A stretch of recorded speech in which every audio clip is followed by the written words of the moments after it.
Hello and welcome to the Lost Art Podcast video Halloween special. As you can see, or maybe you can't see, if you're listening to this as just an audio file, you can't see anything other than what you're looking at with your eyes. We can see though. We can see each other, which is great. And we have a super special guest. We'll talk about that in just 1 second. So today's episode is our favorite Halloween themes, or maybe not even our favorite, just notable ones that we want to put together in a playlist. And I have to say, this playlist I think is really good. It's really diverse and really strong.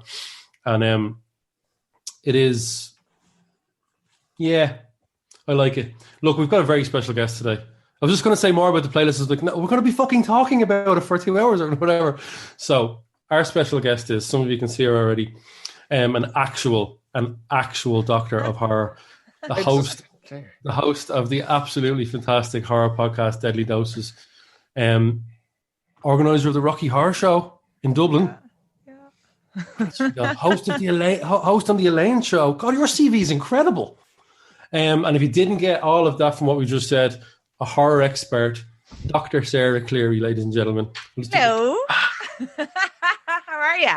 Good. How are you doing? How's things? How are you coping during? No, this is the season of the witch. Yeah, it's a very strange time because there's so much stuff not happening, and then there's so much content generation online. So it's kind of like almost this empty feeling where you're just producing shit to put out, but at the same time you're not getting to reap the benefits of going out and enjoying. Literally, we've been saying that. And meeting. That's the best way I've heard it put. Yeah. You're still working really hard, but it doesn't really feel like you're getting anywhere with it. Yeah, because it's such a social time of year as well for horror people to meet up and network and meet and go to horror-thons and go to cinema screenings. And now it's also one way. You know what I mean? There's not much interaction. So it's a weird Halloween. Yeah. It is a weird Halloween. And like it's also hard to compete with now. Every fucker has a podcast as well.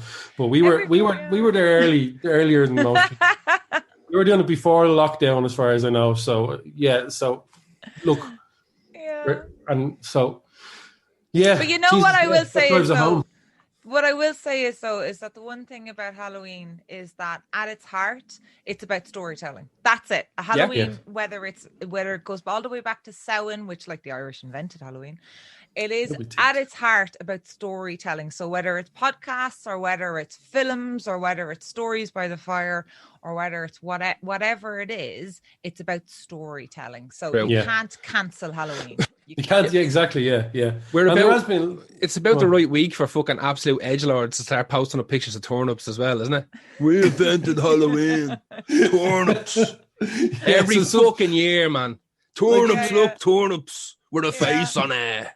Ireland, I'm so bogger, right, that it wasn't turnips where I'm from, right? It was like, so when we were, this is how bog I am, right? So myself and my brother, muck. No, it wasn't even muck, right? Wexford was known back in the day. They don't do it anymore. But Wexford is known for its sugar beet, right? So when we were kids, around this time, there'd be trucks and trucks and trucks and tractors and tractors and tractors full of sugar beet. Yeah. And all these little, like, blocks of dynamite would be flying off carts and flying off trailers. Like, it was really fucking dangerous to be behind them. And you'd find just sugar beet everywhere along the roads and everywhere along the ditches. And there'd be rats as big as dogs going around the place, fat as on sugar beet.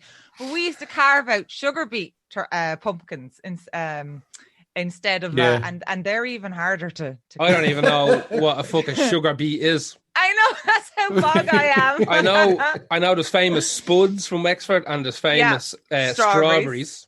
Yeah. About it. Strawberries, Cahor Beach. I camped there a few times with fishing there. Right before dawn. They're from there. Right before dawn. Yeah. That's about and the Clearys are from Wexford. And the Clearys, the Clearys.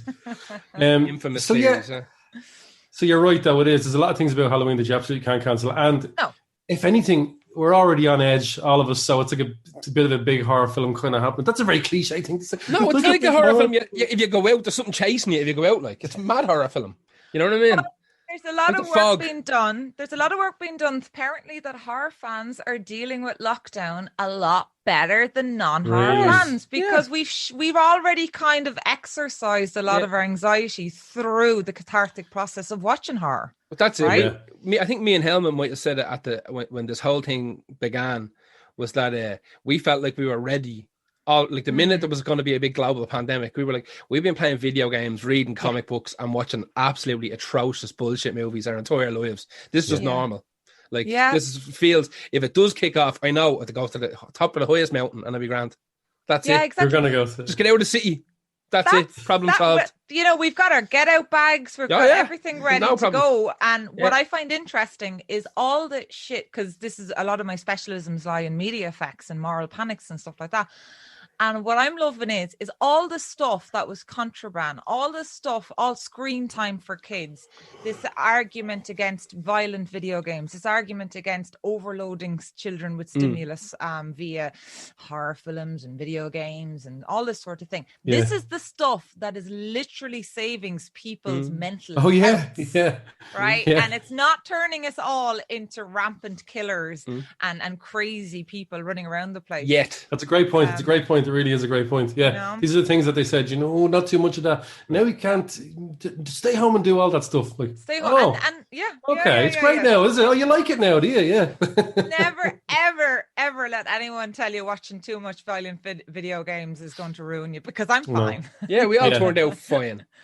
Fine. But I grew up absolutely loving horror. Now, the first horror film I ever saw did scare the shit out of me, and that was Nightmare on Elm Street 2. Because I wasn't ready for. Actually, the first thing that ever scared me, I think I've mentioned the podcast before, was Skeletor. Scared the fucking shit out of me as a kid. Yeah, really. Until I went. That's shocking. No, it's okay. I'm good with that. And then I really I was scared enough by Nightmare on Elm Street 2. Yeah, just the right amount to not make me go, I don't want to watch horror films anymore. I actually was so intrigued by it, and then from then on, I was absolutely crazy. The last few years, I've dipped off a little bit. I dipped off a bit during the slasher fest when things got just too gory. Whitewashed. No, not too gory. Just like when I got like to Saw 74, I was kind of So when those big franchises start happening, though, what you need to do is you need to look around the franchises and see what's happening. Absolutely, because the horror genre, it's not necessarily dominated by the big gigantic blockbusters. Of course, it's like anything. It's what's happening on the fringes is always the great thing. And so like, don't ever get bogged down by like all these franchises, and sometimes these franchises are quite good. Like, one of your things there is Maniac Cop. Like, I think Maniac Cop 2, 3, and 4 are great films. Yeah. I love Maniac Cop. So, it's, and also as well, there's it's like everything. If you like these franchises, stick with them. They're fun. They're formulated. Of course, yeah. But like, it's not the be all and end all. No, there was still movies being made, and like the great thing about horror is the further outside, like you said, those things you dig. Like with music, you find better stuff. The mainstream is not the go-to for anything.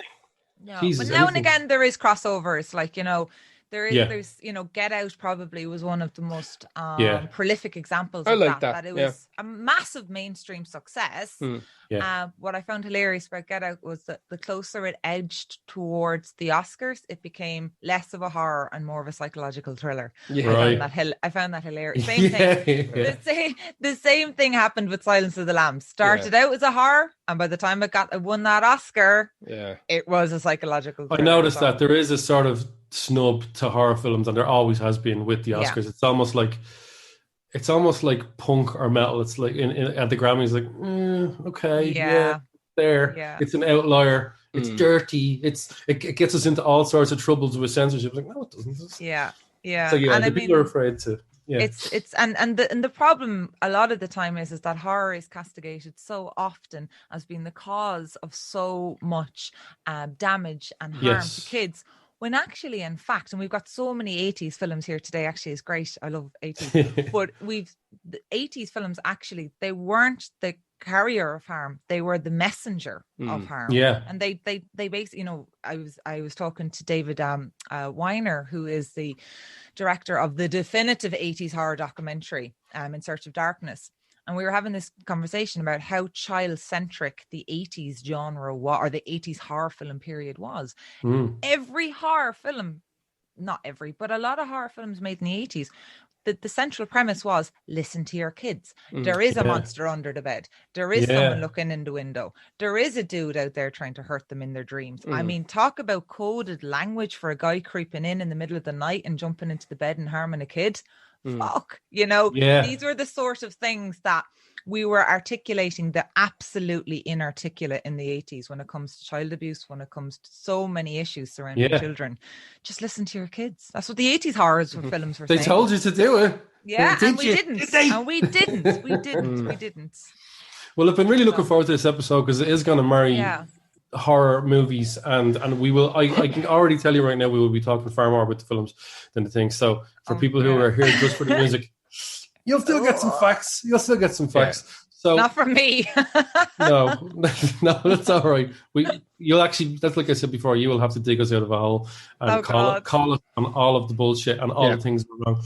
But I think we'll go into our first choice. So this is a really good playlist. I'm looking at it here, and the first choice is Gar. So you tell us what you chose for your first. First one I picked was Ave Satani by Jerry Goldsmith from The Omen. Well, The Omen obviously came out in 1976. So I was doing a little bit of digging on Jerry. I wanted to see what else he'd done. So apparently he started in CBS in the 50s, and he started working for like Star Trek and stuff like this. Right. And eventually he moved on to a couple of studios he done. I have a list of the movies he done. It's amazing, actually, the stuff he done. Dr. Kildare, The Man from U.N.C.L.E., Patton, Papillon. He done Planet of the Apes. He done, Jesus Christ, he done all the Star Trek motion pictures. Really? As well as the TV show. Apparently, when he started, Gene Roddenberry was a big fan of the stuff he was doing and wanted him to do a lot of the music for the original Star Trek TV show.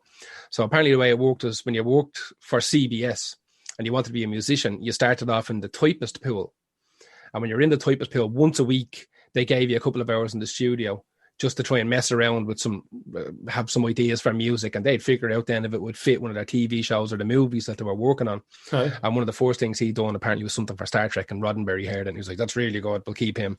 So it was obviously a Moog synthesizer going... Pretty much. Well, they would have had access to everything. So he done the Omen in 1976. The Omen, apparently, when I was reading about it, apparently the Omen was kind of shat on when it first came out. Everybody thought it was like... It was like the best in a long line of Exorcist rip-offs. Apparently, was the way it was kind of looked upon. Now, I'm not going to lie; it's been a while since I've seen The Omen. I've probably seen one of the sequels more kind of close to now than I have seen the original one. But I always remember, whenever I think of The Omen, I always remember isn't there a bit where a fella gets hung by a chandelier or something like that in the middle of a room? There's a couple of really interesting deaths around that. Are you going to start going into the curses surrounding? No, I don't know anything about that. All right. Remember, I'm the bloke who says that, like, I watch horror movies. I'm not mad into horror movies. Like, right, I thought you were definitely way into the more than this. I like stuff like I like a lot of those kind of folky horror movies. Like I like Midsummer. I like Ritual. Okay. What else did I like? I like that Border movie. It's not really a horror movie. It's kind of a horror movie, is it? Border, I don't know. Border? Yeah, kind of. I like that kind of stuff. I'm more into like stupid monster movies where I can fall asleep and wake up half an hour later and I haven't missed anything. You know what I mean? The scene I think that you're referring to is where the mother is actually hanging off the chandelier. Yeah. She's standing on the balcony of her, or she's standing on the landing of her house. Yeah. And the little Damien is and it's this really kind of vicious scene, and it looks like, you know, when a bull is approaching somebody in a field, and the little bastard just runs at her on his little trike and knocks her off the landing, and she's holding on to the chandelier, and she's pregnant with her second child. And obviously Damien doesn't want any sort of competition in the home. So obviously, because wasn't the idea that Damien wasn't even their kid? He was like swapped out because their original child died. Swapped out with the devil. Yeah. Because whenever I think of the Omen or Damien, I only think of Holy Fields and Horses.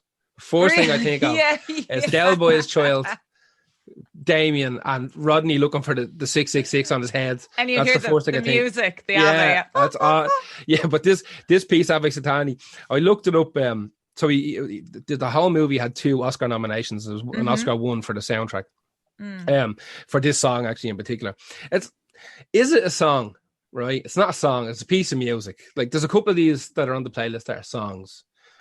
This is more of it's a composition more than anything else. I actually even looked up what the lyrics if you just have choir, they are saying something, but I wouldn't consider it a song. So it's, do you want to hear my Latin? Oh, Ready yeah. for this? Right. Here we go. Sanguis bibimus, corpus edimus, tolle corpus satani, right? We drink the blood, we eat the flesh, raise the body of Satan. Ave Satani means hail Satan. Ave versus Christus. That's really literal, isn't it? Ave versus Christus. Hail the Antichrist. So now you know the Latin for the Antichrist is versus Christus. Well, that's it. It was essentially, I mean, that's where the whole Miltonic idea of Satan comes from.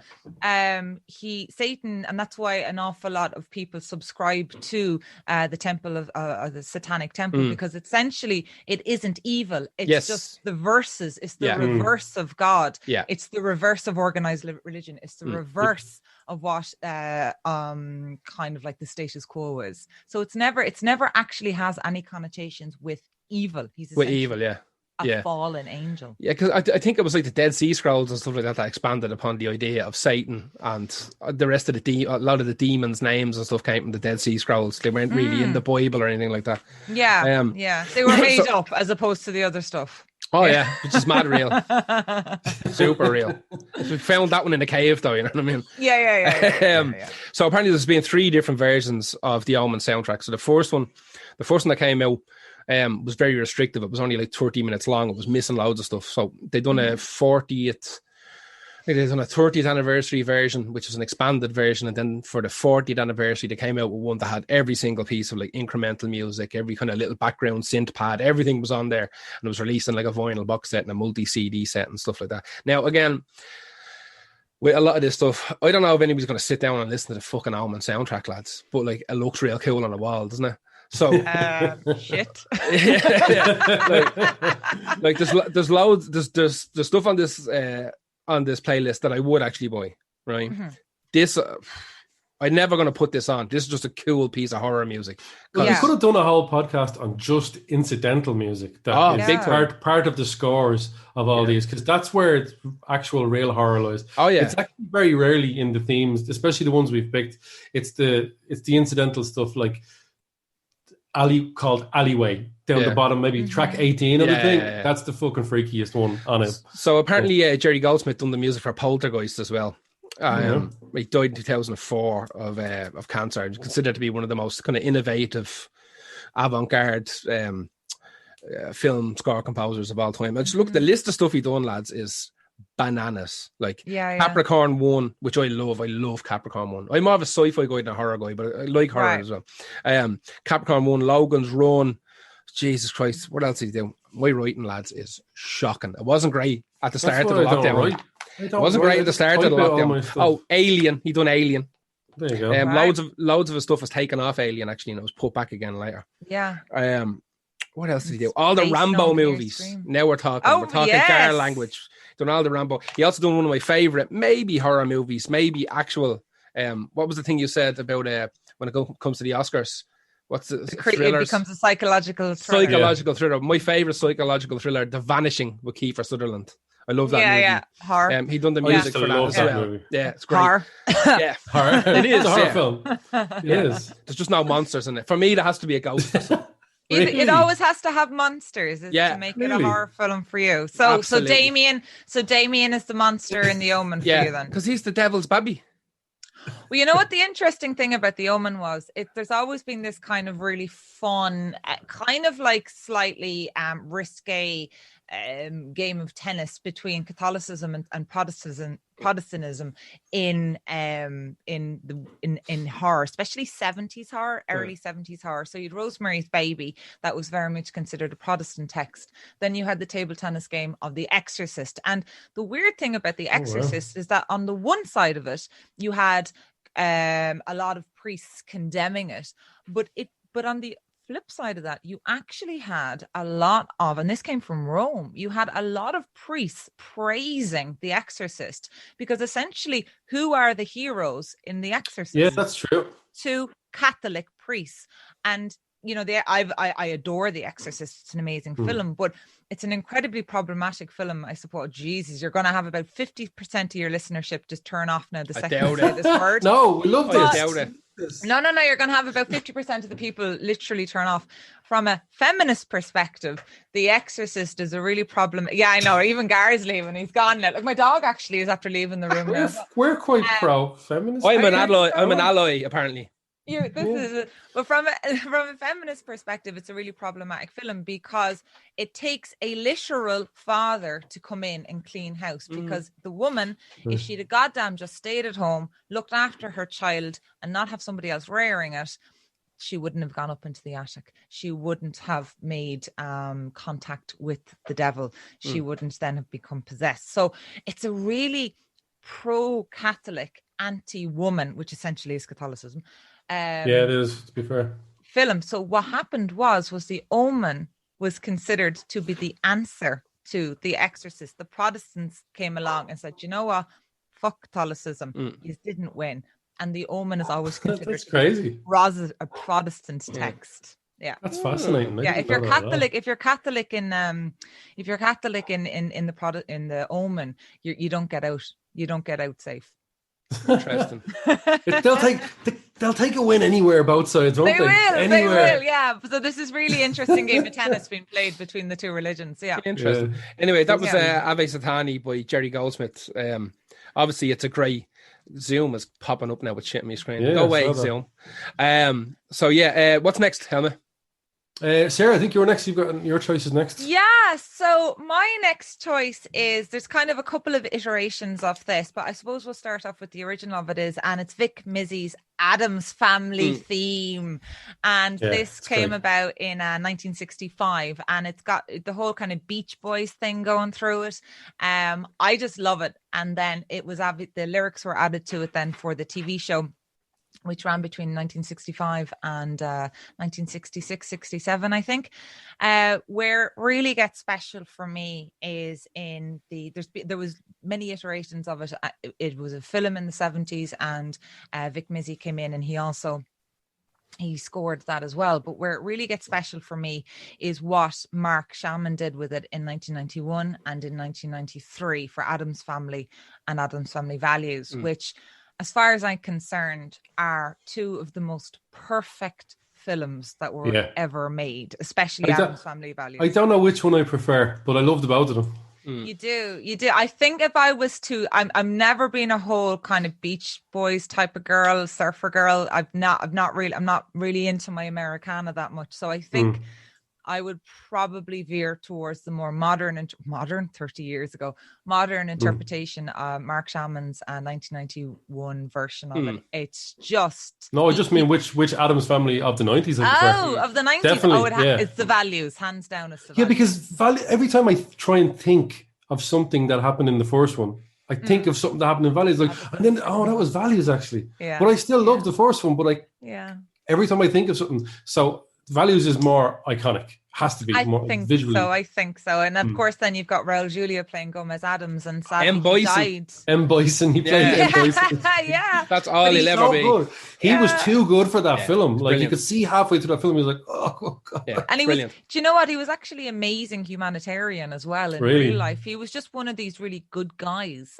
He did a lot for very underprivileged people in his area. He was an amazing advocate for the arts. He was just a special type of person. And when he filmed Addams Family Values, he actually had cancer at the time, and he was struggling quite badly with Raul. So and he died, I think it was like a year or two later after Addams Family. I was devastated, even as a little tiny child. I was devastated by that.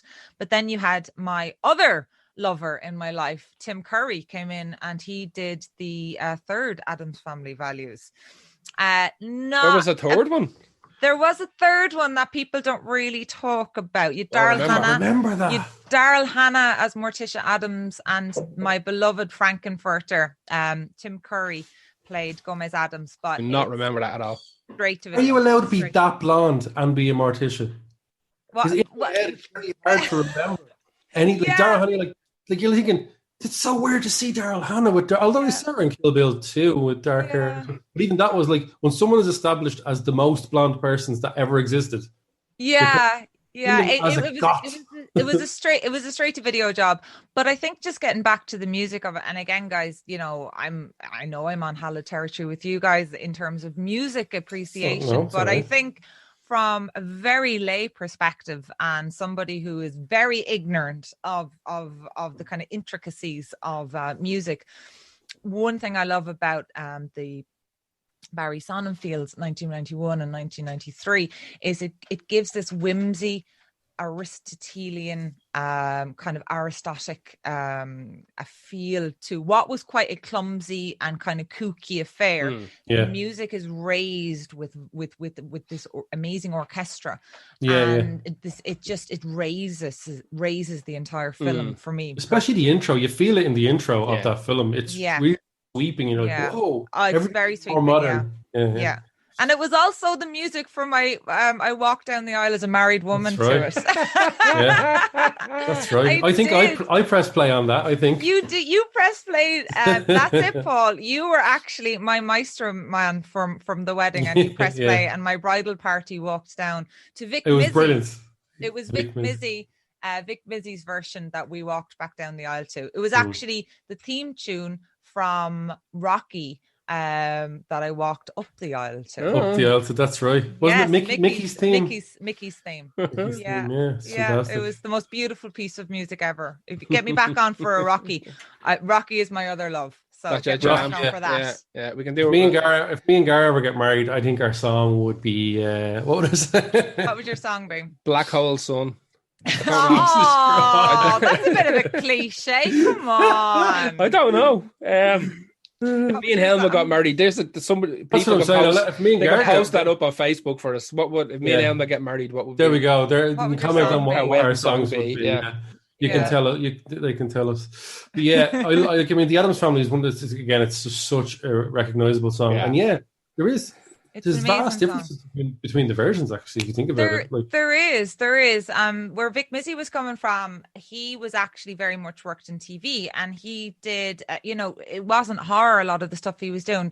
The late 50s, early 60s was really a time in American TV for the sitcom. So there was an awful lot of these kind of cookie cutter TV shows that he just did generic music for. Mr. Ed. Yeah, stuff like that. Like, so he definitely, but he did capture that music, and I think he captured the essence of the Addams Family as well, very much so in that music. Because if you go back all the way to the 1930s when the Addams Family first appeared as cartoons. They were written by a dude called Charles Addams, and they were meant to be a kind of an inversion of a typical nuclear family. So kind of like a piss take of American family life. And that's cool. I didn't know they were that old. Yeah, they appeared in the New Yorker. When I was a kid, I think it was like Sunday mornings on Sky or Channel 4. They used to show, they'd do like an episode or two of the Addams Family, then they do an episode or two of the Munsters. They got all the old kind of black and white American TV shows. Then they have like Mr. Ed. It was like must have been 6 hours of that fucking like mad early television. The Munsters was good, but it was more like get them laughing quick and get them. It doesn't matter if the feel of it isn't as tight as the Addams Family. Ah, yeah, the Munsters were fucking great though. It's turned up to 11. I love the Munsters. Yeah, it's a kind of I was always an Addams Family girl. I have to say. I think the reason why I like the Addams Family was because I was always a little dirtboard even as a kid, and I used to love. One of the things about the Addams Family, even in late 50s, mid 60s, should I say, America, is that there was a taboo that really was broken with the Addams Family, and that's a married couple showing affection. You never saw that, and even to this day, once you're married, you don't have sex. That's it. That's the end of it. So there was a taboo very much broken where you had a wife and a husband in love with each other. They were always talking about riding, weren't they? 100%. Always. Original power couple goals. They were. And they very much domesticated BDSM and made it, normalized. Yeah, he'd always be fucking sweating, wouldn't he? Be walking up like that behind her. Fucking trembling. So there's a lot of very coded language even taking place in the 1960s Addams Family, to do with sex, to do with love, to do with, even there's an episode in it where, in the 1960s version, which Vic Mizzy would have done the music for, where Wednesday gets into trouble, and corporal punishment would have been very much the norm within 1960s. You know, even in those Father Knows Best and those type of sitcoms, you know, the kid would go over the knee and down would come the spoon or the shoe or the belt. And in Addams Family, there's this one episode where Wednesday gets into trouble and Fester says, you know, get Wednesday over your knee. And both of them go, no, we don't hit our children. And like that would have been, you know, these are the kooky, weird outliers of society. Yeah. And they're the ones espousing actual, very modern opinions about child rearing, about sex, about love. So it's interesting. So that kind of ties into like the whole Satanism thing as well. It's like, it's not about hate. It's not about evil. And in fact, they are actually some of the most, they actually are the more perfect family. They don't hit their kids. Things are going really well between them. Everyone is actually happy. Wednesday is happy, but she's not really. You know, she's pretending to not be because of the gothy kind of thing. But it's perfect. Bugsy's delighted with himself all the time. Loves life, loving life. And Pubert is the baby in Addams Family Values. It's born with the moustache, genius. Yeah, it's just amazing. It's a beautiful, perfect film. All right, so. My first one is from a film that I absolutely love. It's really, really close to my heart. It's, some people will say it's not a horror, but definitely fucking is. It's a comedy sci-fi horror, and it is Killer Clowns from Outer Space, which is, I think it's 1988. Ever since I saw it as a kid, I was like, that is going to be with me for the rest of my life. And it has been. I absolutely just love it. I love it, What it doesn't do in horror, it makes up for, I think, maybe inadvertently, with absolutely unease. It's the parts of that are unnerving, and I'm not even sure.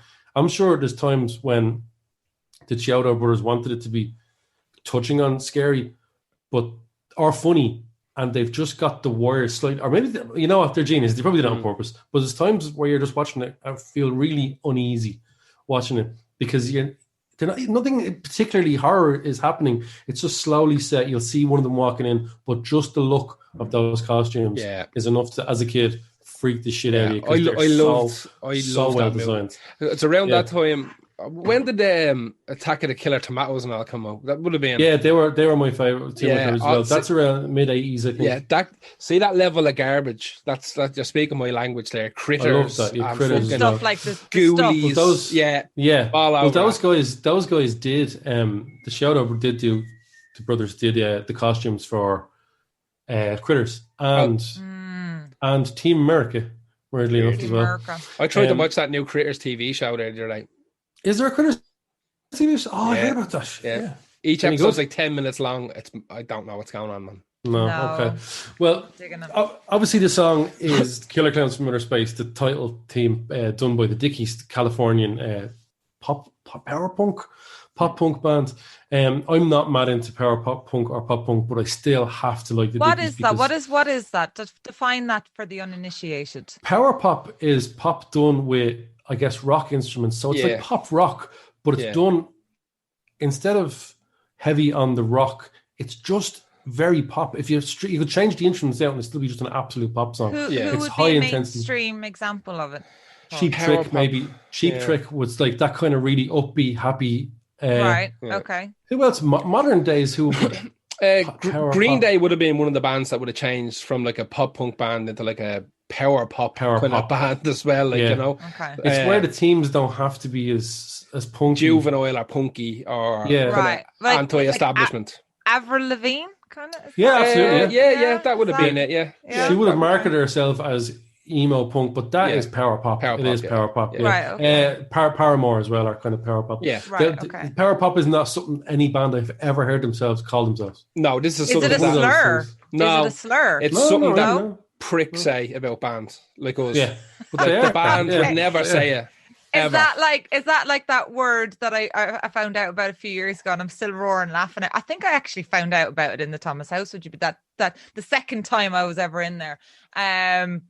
What's it called? True metal.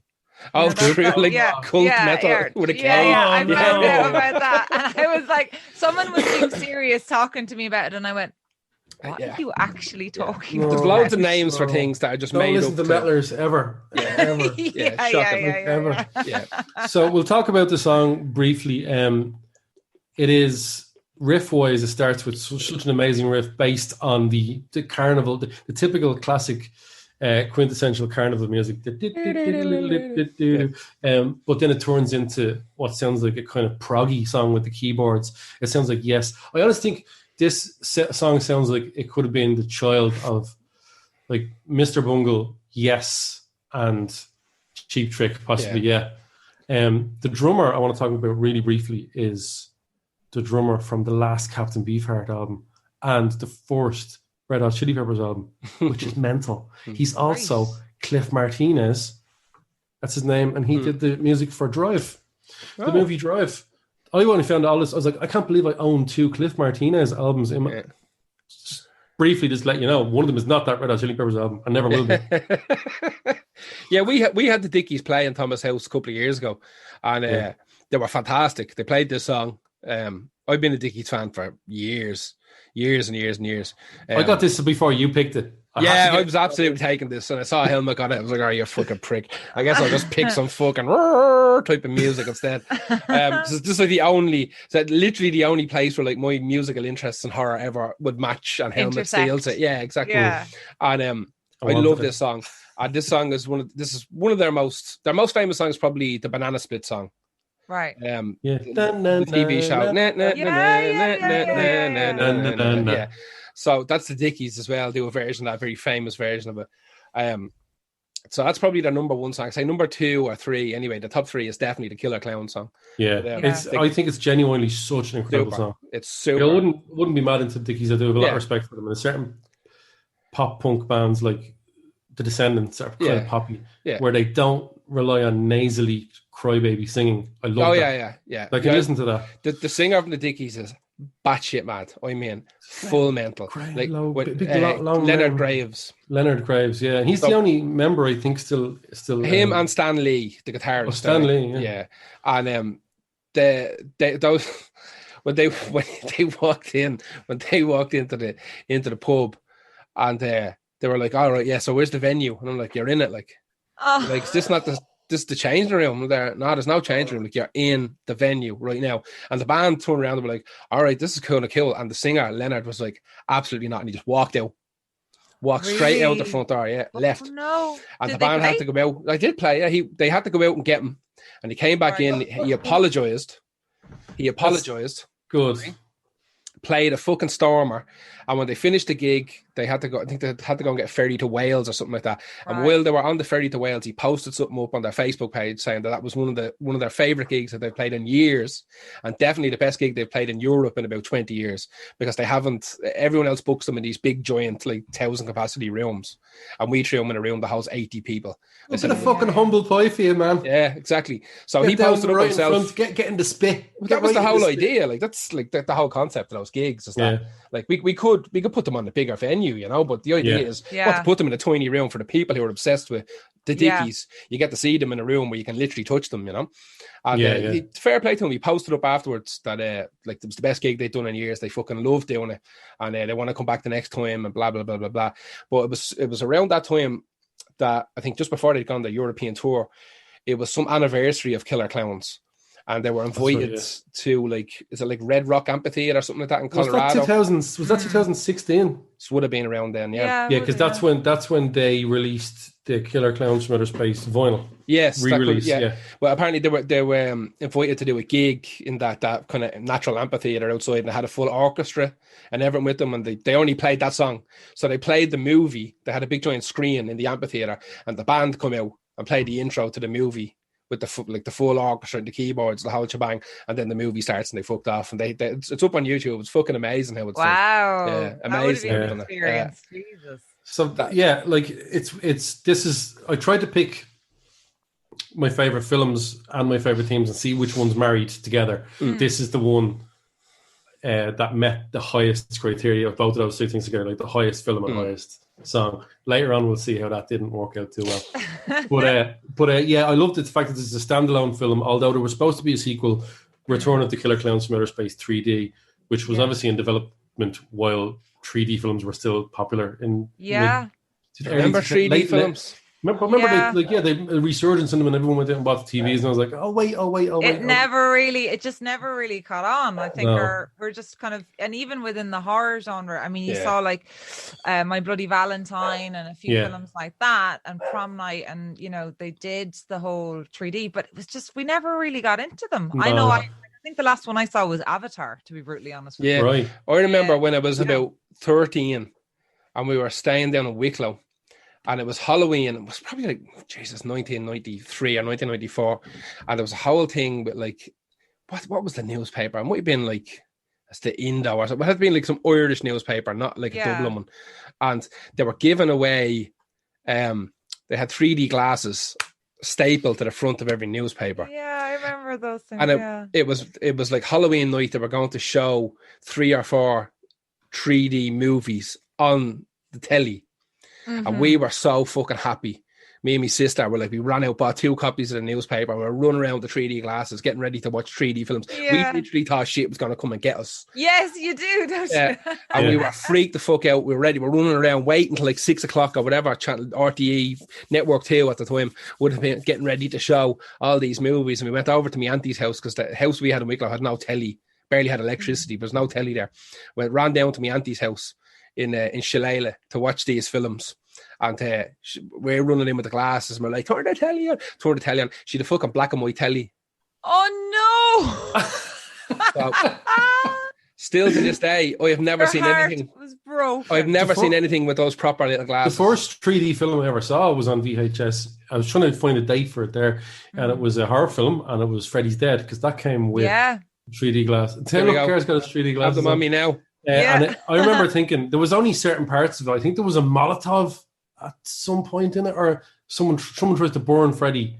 I'm pretty sure. I mean, obviously that happens at the start of the film. If anyone has never seen, but I think not much of a spoiler alert there. No, it's not. Yeah, and there was stuff where you'll see his hand coming across, and even though Freddy's Dead's not my favorite. No one's favorite. No one's favorite. It was kind of cool, but so this just quickly to move off Killer Clowns, so we can go on to something else.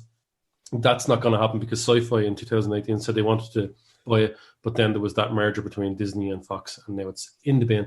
So the Blu-ray was released 2 years ago with all the bloopers and deleted scenes, and the Dickies themselves are still gigging to this day. Hopefully, back in the Thomas house someday. Back in the Thomas house someday. It's a brilliant film, though. I mean, it's a complete celebration. I love it. It's a complete celebration of grotesque, really, isn't it? Yeah, and it's absolutely. It's just such a it's such a really, and you're talking about there, this kind of uncanniness that permeates the film, and it's so much fun. It's like almost there's an awful lot of work done on this idea of of Backton, and this idea of celebration of carnival and celebration of the grotesqueries of life. And I always think that Killer Clowns is something like that. And I wonder how much it would have cost if they weren't expert costume designers and prop makers. I don't know, prop makers. Costumes, because that film was made for under 2 million, which is insane if you think about it. But if they had outsourced that triples, maybe even more, because those costumes are incredible in that.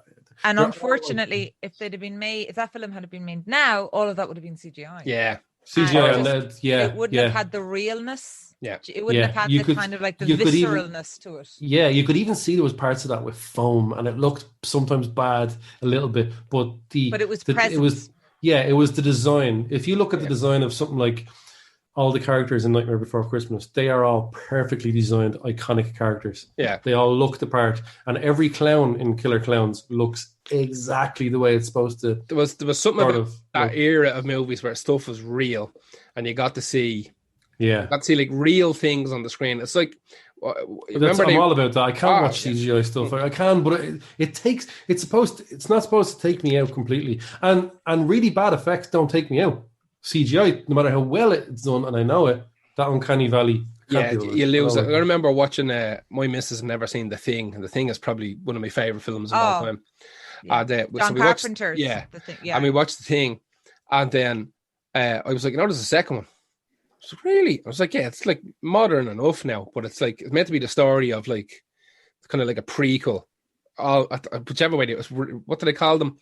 They have a name for the requels. I think they call them now. Yeah, it's a fucking garbage term, but anyway, So put that on like the next day, and it was just horrific because it was so much CG and all the cool spider head shit and all that you liked from the first one was gone.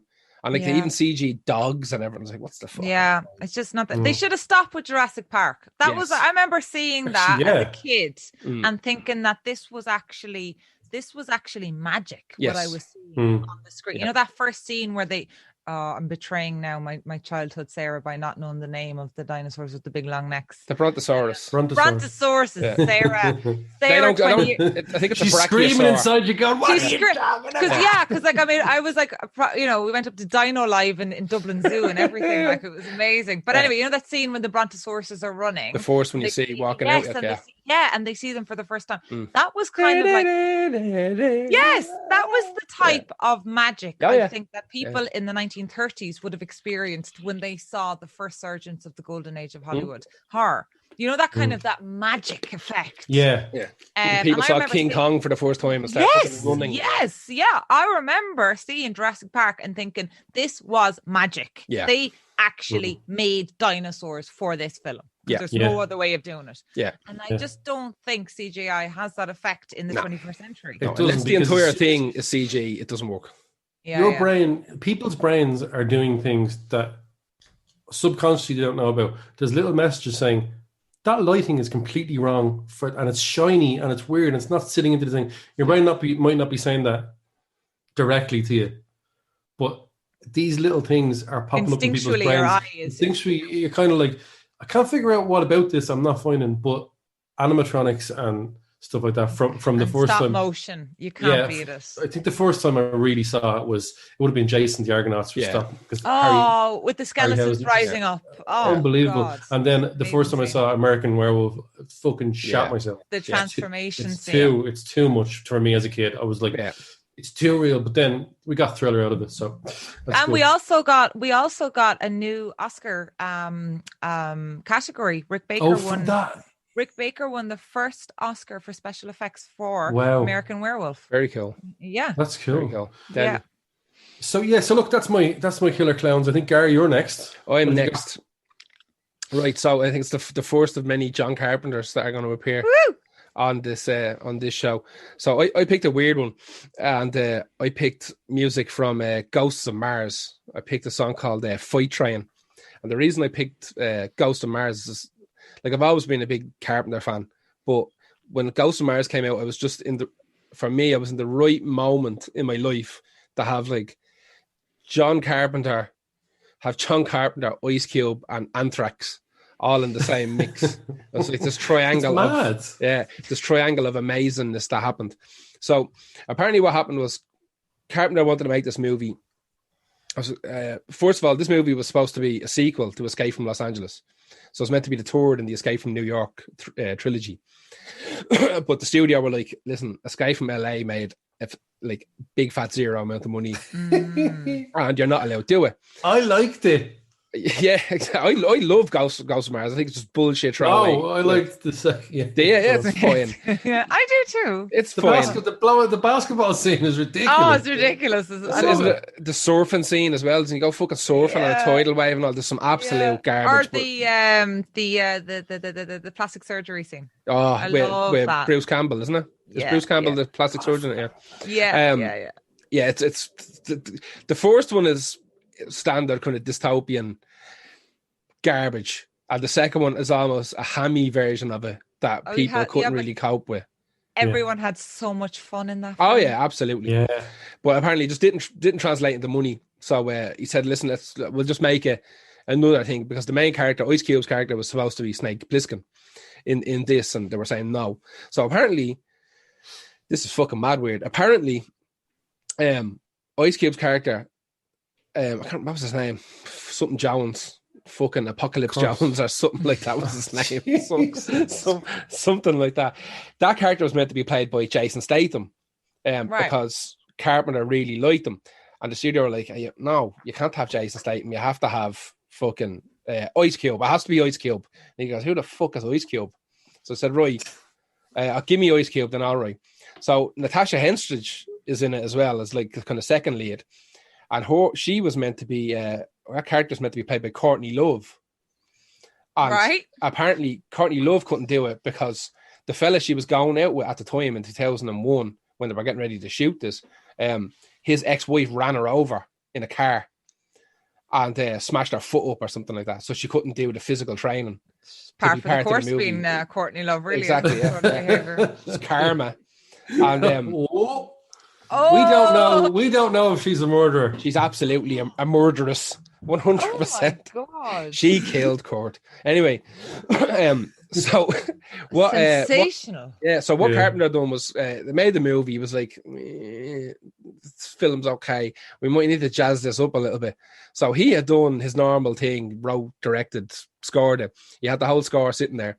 And he's apparently like, that's like, everybody likes metal, like new metal is a thing, isn't it? People love metal music and rock and all. When I get a load of like rockers in here and just put some music on top of my soundtrack, and maybe that'd be cool. So he brought in Anthrax, he brought in Buckethead from Guns N' Roses, and of sitting around a dog shite and chicken in a chicken coop. Wasn't that the story? Yeah. We did the Chinese Democracy exactly. episode, actually. That was good. And he brought in Joe Satriani as well. It wasn't Joe Satriani. It was Steve Vai. Hang on. I'll tell you now exactly. I always get all them guitarists mixed up. Steve Vai, Satriani, and the other one. Isn't Steve the guy with the really long hair? They all have Satriani's bald now. Yeah.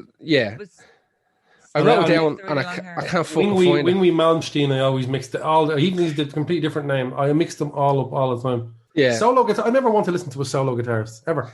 I don't understand it. I have like Surfing with the Alien and stuff like that. I have a couple of like the bigger albums. I wrote it down, lads, and I can't see it on this page. It doesn't matter. It's one of them, lads. I'm going to say that it's Steve Vai. Right. I'm going to call it, right? Right. He basically just let them loose for a day or two in the studio. It was like, here's me fucking wow thing that John Carpenter was wow, right? And they were like, all right. Yeah, exactly. So they come in, they're like, wow. And he said, that's fucking unreal. Keep going. And eventually just ends up with these like 4-minute pieces that are just they're fucking mental. It's an absolutely batshit mad soundtrack.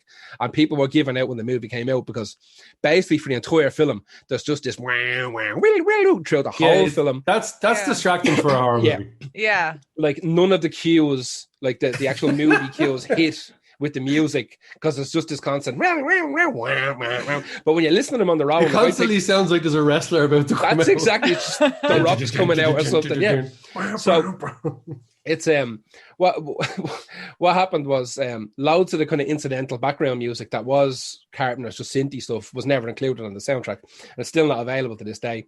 So some people tried to kind of strip it out of the movie because there's obviously like completists that want to have that stuff. John Carpenter fanatics. Is it available or is it on a cutting room floor in the bin? No, it's just somewhere in a bin. Yeah, right. He probably he more than likely has. He is an amazing archivist. He is an amazing archivist. I'd say he has it somewhere, but it's never been released. If you buy the CD, if he found out someone wanted, he'd probably like, no. Yeah, I'd say he put it out. He's a pig. Thanks, John. He'd do the thing he started doing a couple of years ago, where he gets like his son's band and just starts re-recording everything again, you know. So maybe, but I mean, again, most of the stuff's going to be kind of pad synth kind of malarkey. Right. So the soundtrack that was released is literally like 16 songs of John Carpenter has no right to be that good at two things. Yeah, it's shocking. I also found that they shot the movie. This is fucked up. They shot the movie in like a gypsum mine in New Mexico. Because it looked the part. Can you mind, Jip? Yeah. It takes a while, but yeah. You have to let it dry and crumble. Stop. Mine was bad. I shouldn't have set you off. Oh, fuck. apparently what they had to do to make it look like Mars, because like CG was there, but it wasn't great, and they couldn't really fix it. They tried to do it in Foley and post afterwards. It didn't work, so they went out and they just bought hundreds of thousands of liters of red food dye, and they just poured it all over the sands in this quarry to make it look like Mars. So when they're like walking around in the sand in the movie, it's just them crunching away on fucking on red food dye sand. Like, it's fucking insane. Yeah. But I love this soundtrack. When this movie came out, like I said, I was waiting on this. It's kind of one of the first of a new batch of movies that I was dying for. 2001. This came out, didn't do well. I think it only made back half of its budget, and Carpenter fucked off for like nearly 10 years. He didn't do anything. I think what was the next thing he done? The Wake or something like that. What was it called? Yeah, it's my least favorite. I have to say. Yeah, it's garbage. Like, I love it, but it's absolute garbage. I the baddies in it are like the kind of generic sci-fi baddies that are in like Firefly and millions of other sci-fi things. It's like, or they've gone mad and they're sticking fucking nails on their nails and sharpening their teeth and whatever. You know, generic kind of space savages. You know what I mean? There's 1,000 movies of them in it, and it's not done well. It looks cheap or whatever. But like I said, at the time, it was John Carpenter, it was Ice Cube, and it was Anthrax, and I was all in. I had a big poster. It wouldn't have mattered what they did. You were going to love that anyway. It could have been just them sitting there. And I'd be fucking, watch that DVD again. That is some trifecta, though, really. It's like, it's the Holy Grail. And I don't think it's happened since. So we had stuff like the Judgment Night soundtrack, which had rap meets rock, and you had that. The nearest you got with horror was Spawn. Yeah, that's not really horror. Yeah. No. It's more sci-fi, it's we could catch our superhero sci-fi kind of thing. So this was the first time you mix horror into that as well. It is, like you said, a massive choice. It's interesting when genre meets genre, isn't it? I mean, I love it. Event Horizon singles met, romance meets grunge. The movie. And you've got all the little baby grungers going around the place. Yeah, there's a bunch of those kind of sci-fi horror movies that I liked. A bunch of those that I was mad into, and even like the Event Horizon. Yes, wonderful. Like, there's a bunch of those. Obviously, there's a bunch of video games like that, and Carpenter went up made video games himself. He's mad into video games. He's crazy into them. He made that. What's that first-person shooting game? Was it Black or something like that? Was called? Was it Black? He made 2 or 3 of those. Black. No, Black is a great. I don't think he made Black. He had some game that was. Yeah, I think it might have been Black. I'll check it now in a minute. There was a video game that he made. He scripted and hired all the actors and was involved. Maybe Black is a good game. I think it was Black. I'll check now. I could be absolutely wrong. But anyway, that's Fight Train by John Carpenter from 2001 off the Ghost of Mars soundtrack. And the Ghost of Mars soundtrack is better than the actual movie, but it's still shy. It's still shy. It sounds like they're all just in jam session riff mode. That's all it is. Literally, they went in like John Carpenter, like The Thing and all. Oh my God. So they're pulling the bellies out themselves with the guitars out. And just whatever they made, it's like, here's your soundtrack. Have it. That's what it sounded like to me. Well, I'm fucking mad into it. Who's next? Sarah, you're next. Is it me? Right. Yeah. Okay. So this is one of the songs I got in trouble for including. Really? On this podcast today. My husband, who's a bit of an arsehole muso, he turned around and said, "Can't believe you're putting that song in there. That's not a proper song. Lads are going to be all laughing at you." And I was like, "No, the way you hear what's coming after, you're fine. You're fine." My next pick is Herbert Reginald Chappelle's "The Gunk." The Gunk is that famous, beautiful scene at the very end of the 1978 George Romero's Dawn of the Dead. When they're all the zombies have taken over the mall, and you see them slipping on the ice skating floor, and you see them shopping with their trolleys. And I just absolutely love this song, and I think it's such an important song. I mean, George Romero was a visionary. He was a god, especially to me. And the juxtaposition of this absolutely ridiculous song in relation to what ultimately is a really cynical commentary on consumerism, on modernism, on just really the state of mankind as we came into a very, very corporate and a very commercial period within American history. And you just see this like it's just the perfect counterbalance just for how ridiculous humanity actually is as we go along with our shopping carts, filling it mindlessly full of shit. Delicious shit. Delicious shit and cool shit, no doubt, but still shit, right? So it's a brilliant song, but it was actually composed in 1965, and it went into one of those stock libraries that, you know, so for example, like the only other kind of really famous example I know of this is Always Sunny in Philadelphia, the TV show. That's right.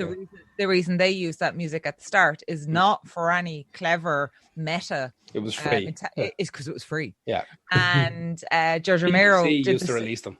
Yeah. And George Romero, he used that song because it fit the kind of the serendipitous kind of feel he wanted to end the film, but it was also free. Yeah. So that's why we ended up with the gonk. It's actually a brilliant soundtrack, Dawn of the Dead. Most of it is done by an Italian band, a punk band called Goblin, and they're actually credited on the film as Goblins. They're actually Goblins, that's right. Goblin. Yeah, they're actually Goblin. They're Italian punk band. Yeah. And they supply most of the music, but he went with the gonk. And Reginald Chappelle, actually, he did this. The other piece of knowledge I know about him is he actually composed the songs of praise. Really? No way. Yeah, music. Yeah. Mental. That's actually a banger, let's be honest. Yeah. In its own weird way, like the Antique Roadshow. That's a banger. Yeah. The songs of praise. Yeah, he composed that piece of music as well. So it's a brilliant song. Like, and it's also been used for Robot Chicken as well. Oh, you know that cartoon Robot Chicken. I think that's when you put it on the list and I played, I was like, yeah. And Kid Koala did a remix of it for Shaun of the Dead. So so it's one of those kind of like eponymous pieces of music that you always associate with the zombies as they fall down. But I mean, look, Dawn of the Dead, talk about hallowed ground. Yeah. The zombie fans, wow. Fucking love Dawn of the Dead. Yeah. I was actually at a horror quiz in Fibbers of all places, and I think we came like fourth, and I was definitely a wheel on that team, like a bad wheel. I was like, what I was still thinking, they were like, yeah, got it. And then right at the end of the quiz, they announced who won it, and they went, sorry to have to tell you this, but George Romero just died. And we were all like, that's not even funny, man. Yeah. It's like, that's a shit way to end your fucking quiz. It's not funny. Like, no, seriously. He's like, whoa. Everyone was just like, we're talking the biggest horror fan, not the biggest horror fans, but the biggest horror fans that found out about the quiz and had the night off. It's a small pool. It's a smaller pool than but they're all just like silence and like everyone going, I don't know what to say after that. Like, so that was nuts. That was actually nuts. That was because he was one of the good guys. Like he was one of the little guys. He was one of the good guys. He was an advocate all his life for indie films. He was an advocate all the time against sticking it to the man. And I mean, even in any interviews you ever hear him speak, he still speaks like a beatnik poet. Like, he calls everyone cats, and you know, like those crazy cats, and he'll refer to other filmmakers. And I love when people say that. Yeah, he was a beatnik, and he was a true beatnik spirit. And all of his films are very much kind of wrapped up in a countercultural movement that really had its birth in the 60s, and in a very, very riotous time in the 1960s. And you can, no matter, a lot of people give out about his later films. I love them. I mean, I some more than others. But I only watched Land of the Dead there a couple of weeks ago. There was, I remember people were just waiting to beat his films up when they were coming out. They were just waiting. They were going, it's going to be shit. I'm like, but at the end of the day, like, just because it never progressed off what it was. Listen, some bands we love do that all the time. We're like, oh, it's another banger from that band. People need to go back and give a lot of his films a break. Like, I went back and I rewatched Diary of the Dead there recently, and you know what? On a second or third watching, it actually stands up. It's actually a good little film. It's a good, strong little film, and it's a great commentary about the kind of like the you know, very much it's a theme that we're talking about now, where we have the phone permanently attached to our hand, and it's like, do we record the person beating the shit out of someone else, or do we put the phone down and step in? And it's a commentary very much on that. Now, he's not the first one to talk about it. He wasn't the last one to talk about it, but he stayed relevant in every period. And I think you can't say that about many directors. Yeah. He had something to say in every era. I think horror has been a way to do that a lot. I mean, like, I know we talk about it a lot, but Get Out was that, like, attack on the neoliberals. Not attack on them, but just a magnifying glass on neoliberals. Like, look, yous are weird fuckers, and we're putting you in a horror film, and we're making you the fucking weird fuckers. That's incredible. So social commentary and stuff like that has always been a thing in horror movies. You should. I don't always get it. If you want to beat up the liberals and the moderates and the people thinking we're all great, there's a film that I would definitely recommend to your listeners. Craig Zobel's The Hunt. It's tough to get. I think it's on Hulu at the moment, right? Or else you can get rented off like YouTube for $3.99 or something like that. Cool. Or something like that. But The Hunt. That's the blondie one. Yeah. That's amazing. Yeah. It's a great film. You have me on the spot. She was in Glow. Yes. That's a great fucking movie. Was she the American? Yeah, she's like a southern fucking belle. Yeah, I like her a lot. Yeah. Yeah, and it's what really interesting doing is it's taking the piss out of everybody in this film, and it's pitching stereotypes against stereotypes, and I'm into that. One of like the best vegans scenes, with sniper rifles hunting people, and that's fucking brilliant. It's brilliant. And one of the best scenes in that is the kind of without giving anything away, is you've got the token redneck Trump supporting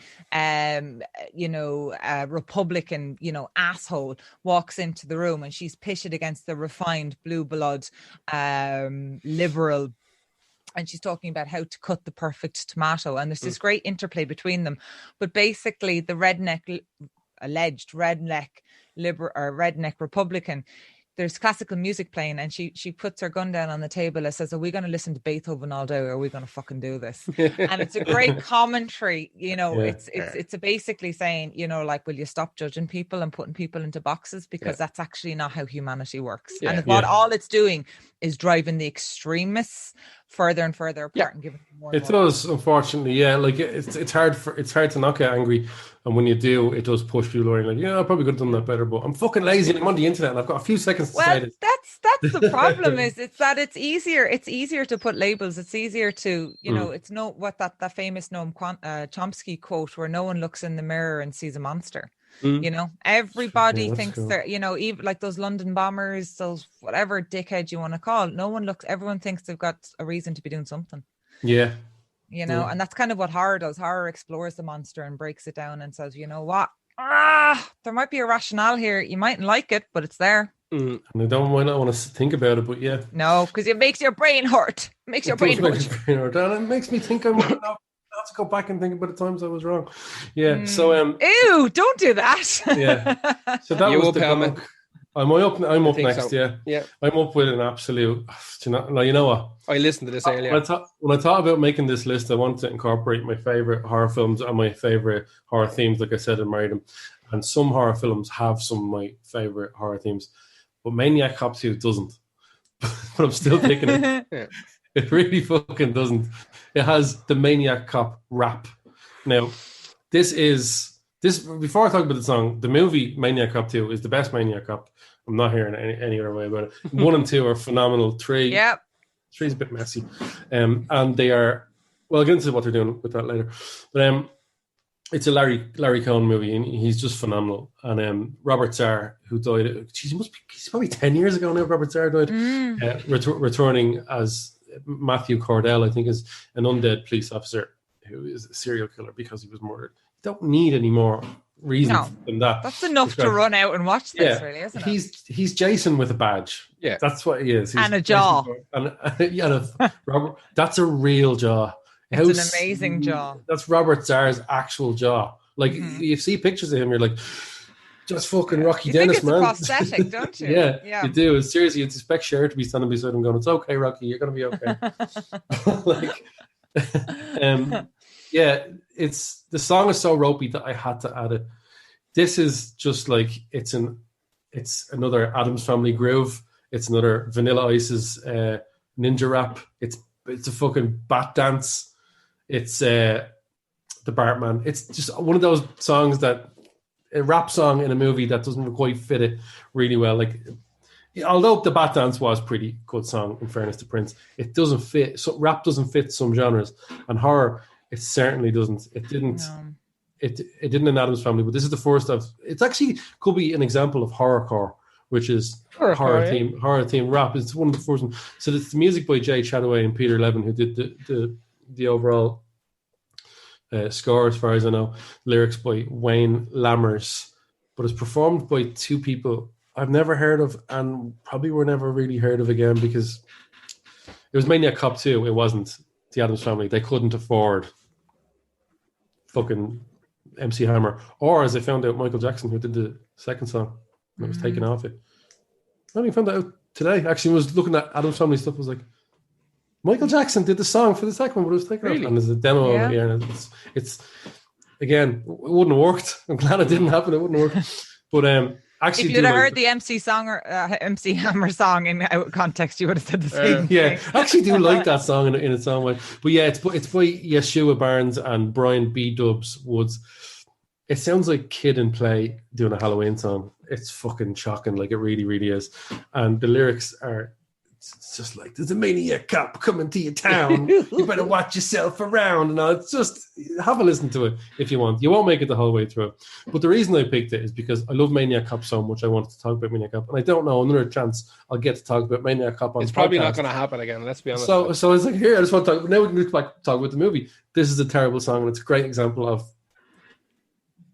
it's actually the most extreme example of a rap song being wedged into a film, because Turtles, Batman, they'll allow it because they're kids stuff, and the rap was cool at the time, early 90s.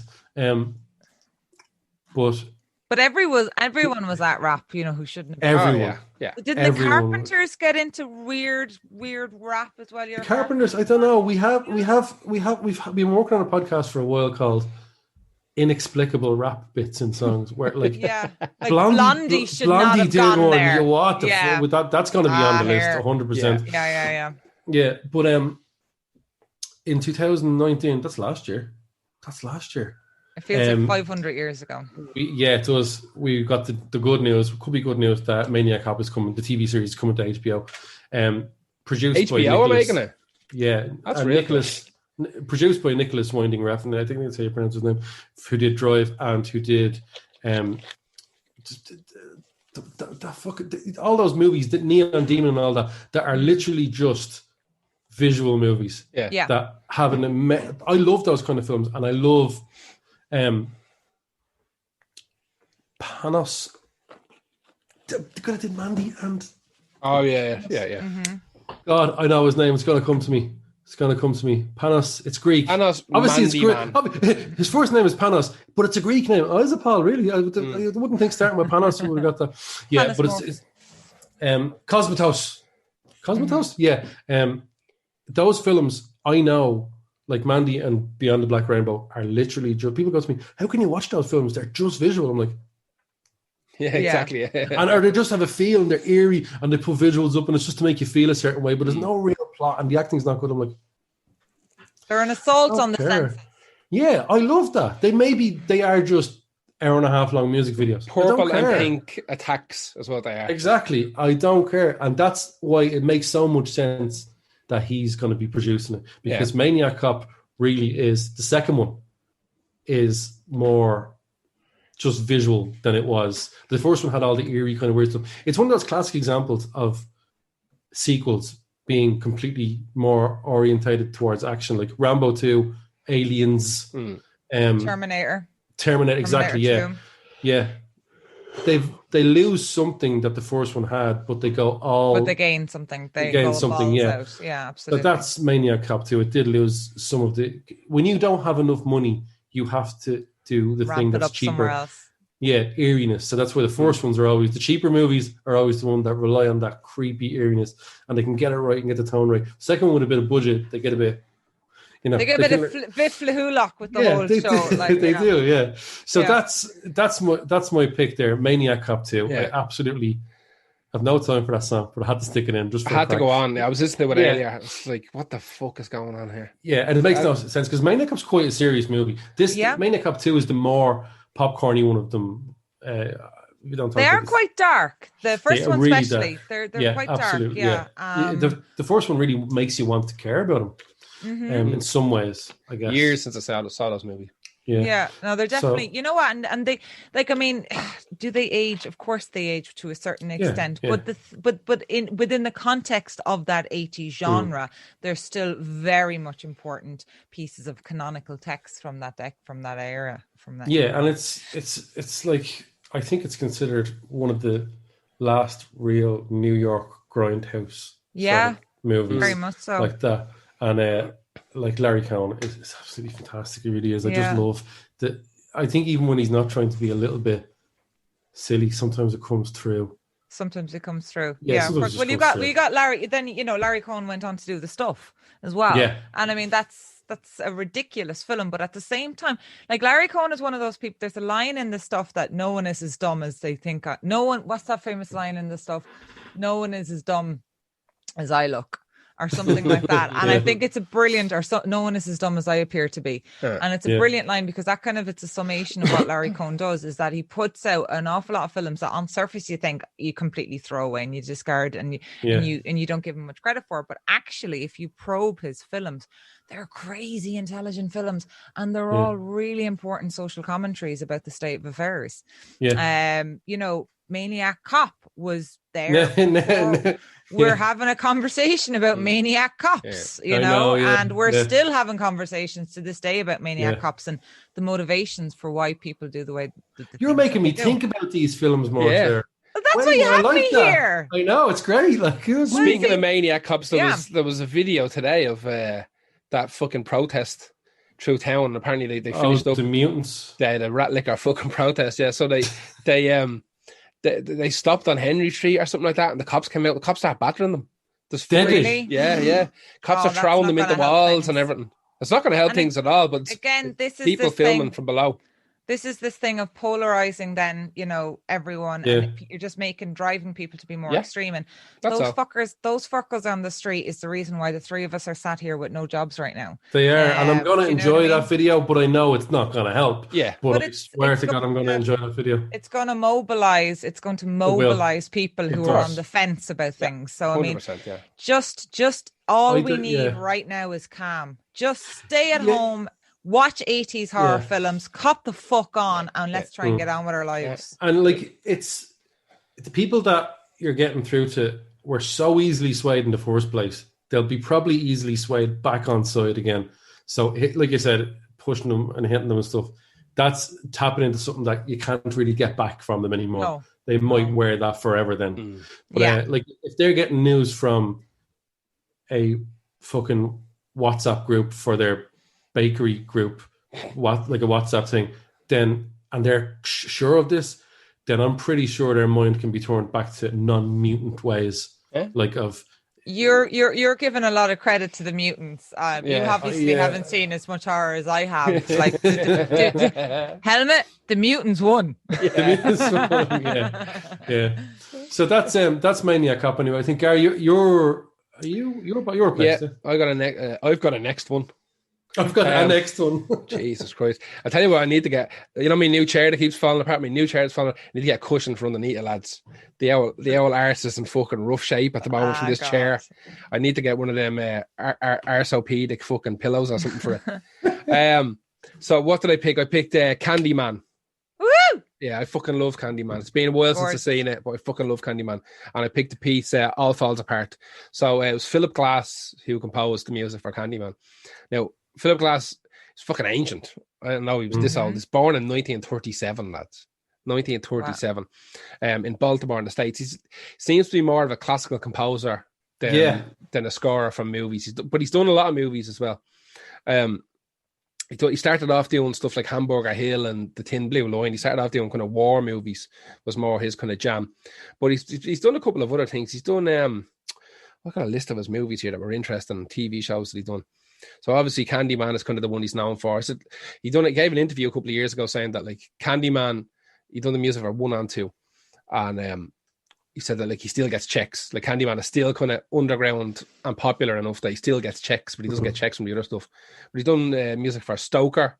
He's done some music for Battlestar Galactica, the remake. I didn't know how to feel about Stoker. Yeah, I don't know. One of my favorite directors of all time, and whenever they make that crossover into America, I'm like, yeah, careful now. Yeah. He done some music. It has to live. Yeah, sorry. Person of interest with Jim Caviezel. He's done some of that. Night Stalker, Kundun. He was actually in the Truman Show. The guy playing the piano in the Truman Show was him. You should get a little fucking achievement unlocked for pronouncing that lad's name right. What? Jim Caviezel. Fuck. What? It's literally how it's spelled. Like, is it? Yeah. How about it was like Jim Caviel. Jim Calzone. That's what I started calling him because I was just fucking. I couldn't figure out his name. I like him. I only saw him in the Jesus film where he gets better. He's good in the Jesus film, and he's in Outlander, where it's like he's in Outlander. Oh, I fucking love Outlander. Yeah, it's a great film. It's just like a weird sci-fi version of Beowulf. It's fucking amazing. Yeah. He's done the Hours as well. He's done listen, the list of awards that he's won is outrageous, but he's written operas. He's done musical theatre. He's written 12 symphonies, 11 concertos, 8 string quartets, and a bajillion scores for music and TV. And that was just since the lockdown. That's literally just 8 months ago. He's 83 now. I think he's still doing bits and bobs. I doubt he's as active, but he actually looks pretty good for an 83-year-old as well. He looks like he's in good nick. So 1992, Sandman comes out, written and directed by Bernard Rose. Sandman, did I say Sandman? That's because I'm just gonna say just before I'm reading the Sandman comics at the moment. It's in my head. Yeah, it's in your head. Yeah. Candyman. Opposite. Candy's delicious. Sand tastes like shit. Yeah. Especially if got red paint in it. Yeah. Sand was in your other film. It was, yes. Candy's let's say that's where I got mixed up there. So Candyman, 1992, supernatural slasher, blah, blah, blah, blah. Directed by Bernard Rose, who to bring it back to music, directed the music videos for Small Town Boy for Bronski B. He directed the videos for Relax and Welcome to the Pleasure Dome by Frankie Goes to Hollywood. He done one of Helmet's best out films. He done Immortal Beloved. Yeah, that's him. Good film. Yeah, he done the 2000 Gary Oldman. I thought Beethoven did the soundtrack to that. Yeah, apparently that. Sorry. He also directed the 2015 version of Frankenstein, and he done the 2010 movie version of Howard Marks' Mr. Nice. So I've seen a couple of things he's done, but Candyman will be the main one in terms of the direction. I've obviously seen his music videos. Growing up in my fucking house, I had to listen to Frankie Goes to Hollywood every day. But relax, really. Jesus, you're coming out all guns blazing tonight. So apparently Candyman, I didn't know this till today. Candyman is based on a Clive Barker story called The Forbidden. I didn't know that. I hadn't a clue. And apparently it came about because Bernard Rose bumped into Clive Barker, who just finished making Nightbreed at some convention or something like that. I love Nightbreed. One of my favourite films. As long as you watch the director's cut. It has to be the director's cut. Yeah, every time. Yeah. Do you mean the one that was on in the cinema? No, so the director's cut, it's only, I think it came out in 2014. Yeah, it was way later. Way later, yeah. So with the additional bits in it. Yeah, so there's 2 director's cut. There's the director's cut and then there's the Cabal cut. Yeah. I saw the Cabal cut. Yeah. Yeah. No, absolute kind of rabbit hole. Sorry. Go. Yeah, dead right. I could talk about Nightbreed. I could talk about Nightbreed. I love it. The novel, the comic book, the movie, or the video game all day. That video game, I was obsessed with it. I want to. Right now, Midian looks pretty good. So, exactly. I want to be down there. I saw the Cabal cut in the Horathon. I think it was Horathon. Yeah. Like it's hard to take away from when they come in with the footage that didn't make it very well. Like, don't even need that scene. Yeah. Well, anyway, sorry, Gary. You're grand. Once you mentioned Nightbreed, we all went. Yeah, exactly. Yeah. So apparently he met Clive Barker at a convention or something like that, and they got talking about how was the experience of making the movie and all this kind of shit. And Rose turned around to Barker and said, like, I really like that story you wrote, The Forbidden. Is there any chance like you'd sell me the rights to it to have a shot at it? And Barker's like, fuck yeah, like, because at one stage, Clive Barker was kind of gunning for Stephen King's spot to have everything made. You know, whether it was going to be video games, comic books, like Dark Horse comic books in the early 90s went on an absolute mad one, buying the rights to Clive Barker novels and turning them into comic books. Like they went mad for it. And that introduced so many people of my generation to his novels to go out and actually buy them and read them kind of unedited and unfucked with. They made 2 sequels to Candyman. They made Farewell to the Flesh and Day of the Dead. If I remember correctly, Farewell to the Flesh is okay and Day of the Dead is garbage, if I remember correctly. Yeah, that's pretty right. I think that's about right, yeah. Yeah. The second one, Farewell to the Flesh, was directed by Bill Condon. He'd done Chicago, Twilight, he'd done Ghosts of Monsters, he'd done a bunch of shit. And we've got a new one coming out. Jordan Peele has a new one coming out soon enough, which is supposed to be a direct sequel to the first one. So apparently in the novel, Candyman is set in Liverpool. Yeah, and it's much more contextualized within the whole class thing, it's supposed to be a whole big class kind of element to it. So when Rose was making the movie, he said he's going to move it to like kind of a shitty area in Chicago and make it about that. And so apparently what this is about, what Jordan Peele's new one is going to be almost a direct sequel to the first one, where it's set in the exact same area in Chicago, but it's being kind of gentrified. But the legend of Candyman still kind of lives on. Imagine we picked a white Candyman. I know, but that's a big deal as well, because it was really pointless and weird. Go back to Romero. Candyman is played by Tony Todd, who had the lead in Tom Savini's remake of Night of the Living Dead. Was it 1990? The coloured version. The coloured version. I fucking love. Love the remake of Night of the Living Dead.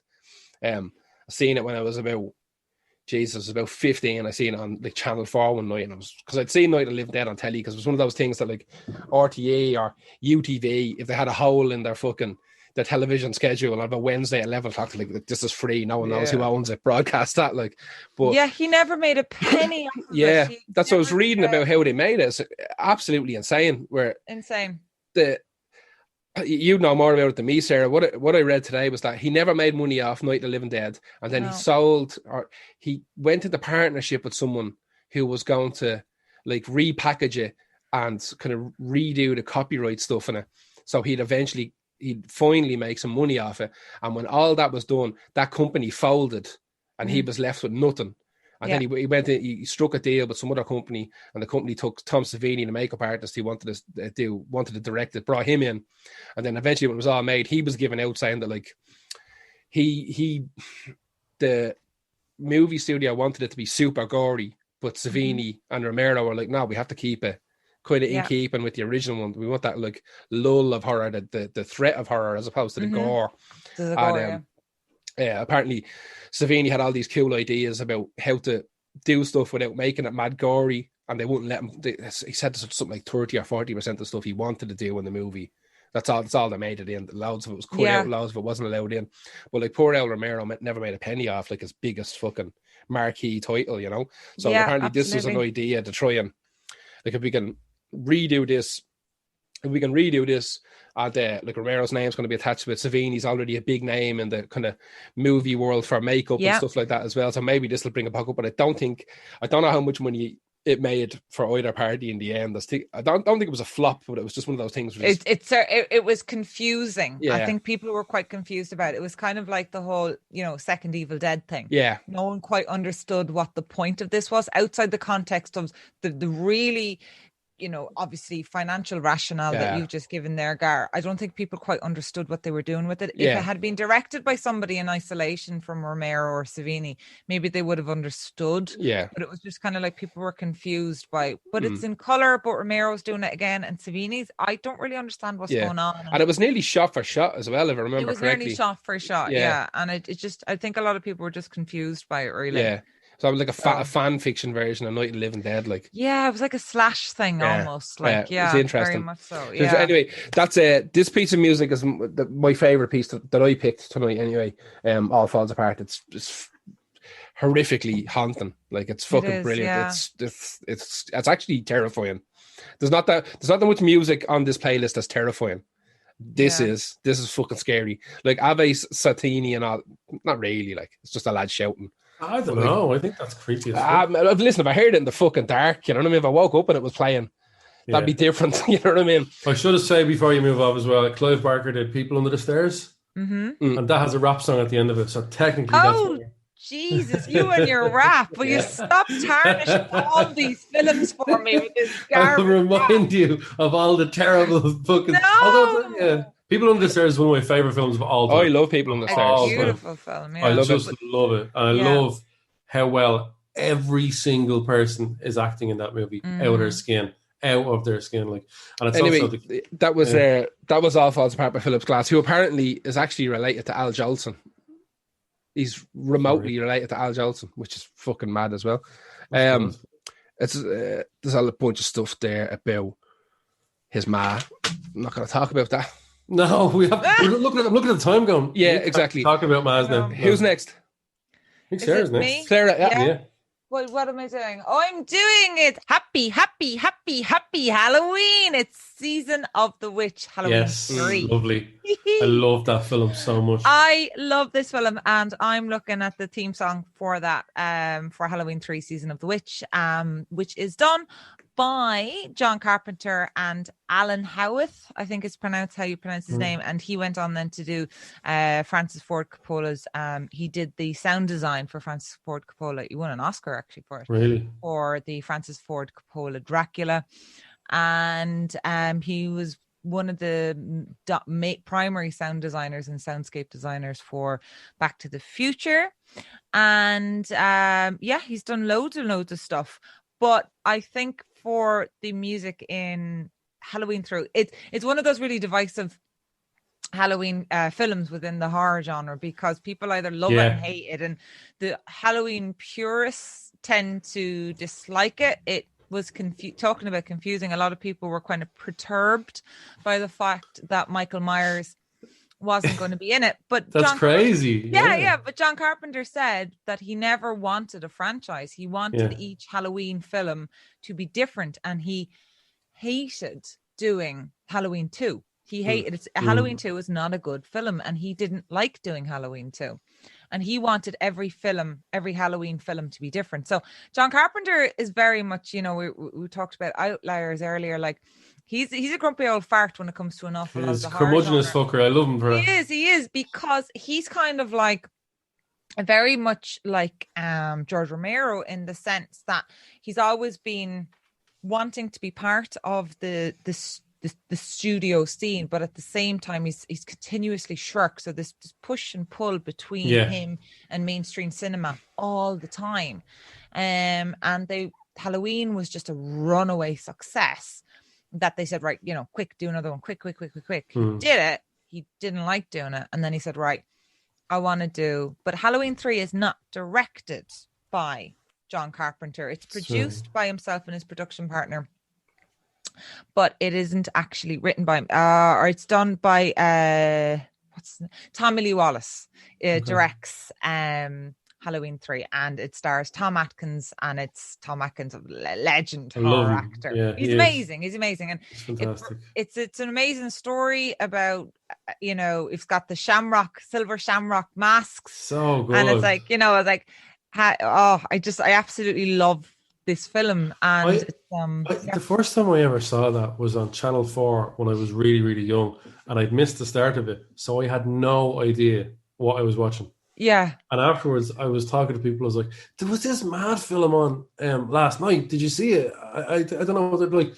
I explained to Halloween 3. Like, no, it's not Halloween. It's not Halloween at all. It's not got Mike Myers. Like, no, it's Halloween 3. I was like, no, it's not. I was really young. I was like, they have the badges and insects crawl out of badges when at the time when the signal is played over the TV. It was incredible. They're like, yeah, it's called Halloween 3. I'm like, no. No. Halloween 3, Season of the Witch. And again, like I know I'm coming in with this bolts of seriousness all the time, but that's good. That's what we need. I don't know, but like again, it's a remarkable example of how these horror directors are capable of using horror as this superb cultural tool to talk about, issues again, like commodification of certain seasons. So in this, it's very much a commentary on the way in which Halloween has been completely commodified, and that it's just all about buying shit all the time.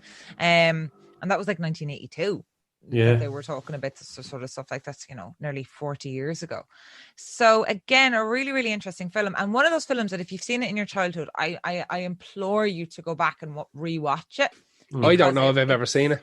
Yeah, Gar, it really stands up to a watch in 21st century times. Really Tom Atkins is kind of like he's just and it's got this weird sex scene in it, and it's so it's good fun. Any jip mining in it now? Jip mining. Yeah, well, because somebody goes mining for jip in it anyway. But that's a weird name for sex, Gar. Never call it that again. Never call it that again. Mining for Bitcoin, but mining for fucking dirt. All right. Oh God, I'm like, yeah. No, but a lot of time for that film, and I love when someone says they hate it, and I just go, stinger. Yeah, but you don't get it, and the Silver Shamrock song. I mean, if you watch that, unfortunately, one of the side effects of watching Halloween 3 is that in your head that's going to be in your head for probably about 2 weeks. Yeah. So Silver Shamrock. And they go, happy Halloween. It's fucking brilliant. Yeah, it is. It's subversive and it's really great. And there's a plot to kill millions of American children. So that's always a good fucking bonus. Bonus. Sorry to our American listeners there. We're clearly being facetious. All 6 years. Yeah. Actually, the second biggest, when I see the demographic maps, it's the second biggest after Ireland and England. Really? America is. Yeah. Canada is up there as well, isn't it? Canada's like 5th after Australia or something. Well, so it's all the expats that makes kind of sense. So far, every film that we've talked about is American. So, yeah. Well, my neck. Well, no, you're sorry. You're not probably finished, are you? Talking about... No, go for it. Absolutely. Let's move on. Well, technically, my film is American. No, I don't know. It's probably Italian. It's Suspiria. It's Italian. Oh, it's Italian. It's Italian. Yeah, it is. Yeah. Italian. I'm sure there's a few American dollars in there, but this is definitely an Italian. It's Gallo to its core. Come on. Yeah. So I picked the Suspiria theme by a band that you mentioned earlier, Goblin, who are like a punky prog. They do everything. They can play anything they want. They're just, you put instruments in their hand and they can play. But this particular one is prog horror prog. If I had to keep, we are awful fuckers for putting labels on stuff. Actually, you are just proggy. It's progressive-y stuff, and it's definitely from a horror movie. They've done an absolutely fantastic. This is my favorite song that I've put on the list, and it is my favorite horror theme of all time, except for maybe Killer Clowns. But Killer Clowns is sort of like a, it doesn't put the shits up me. Suspiria does too. This is your highbrow scare. This is my highbrow. This is the one that saves me from putting Maniac Cop and Killer Clowns on it. And yeah, this is when you're feeling fancy.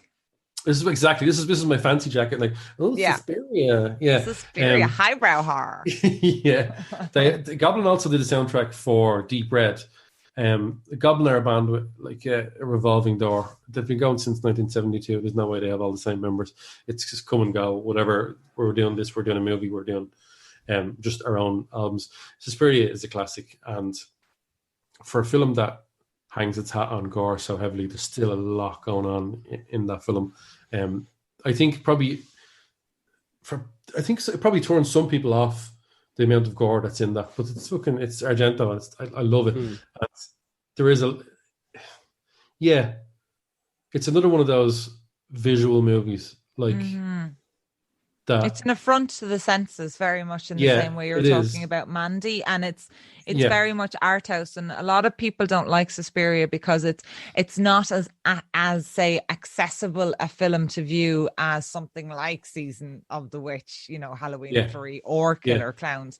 And when you kind of need to be in the mood to watch Suspiria.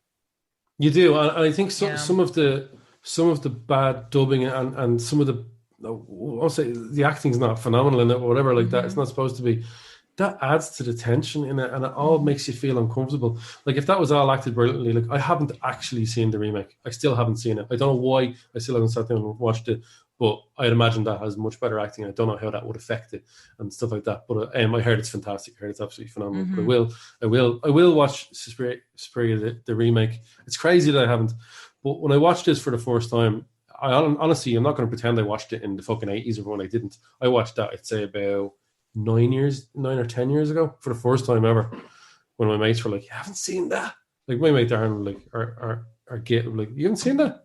Yeah, you got to watch that," and he'll give you a copy. Yeah, it's one of the ones you have to have in the And the problem with it is though is that you're never going to be in the mood to watch Suspiria. You just need to sit down and watch it. Yeah, it's weirdly not a Halloweeny movie at all. It's really not. It's not. It's not one to watch hungover while waiting on the takeaway on a Sunday afternoon because it's one of those films that very much is creep crawls with with terror, with kind of like a brimming terror. There's this great expression by my favorite horror academic, Dara de Varma. He talked about this in the 40s, and he said the difference between terror and horror is terror is the smell of a corpse. Horror is stumbling against one in the dark.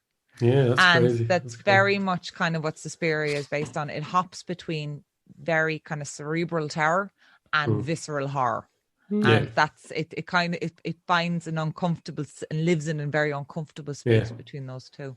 But you're right. It is.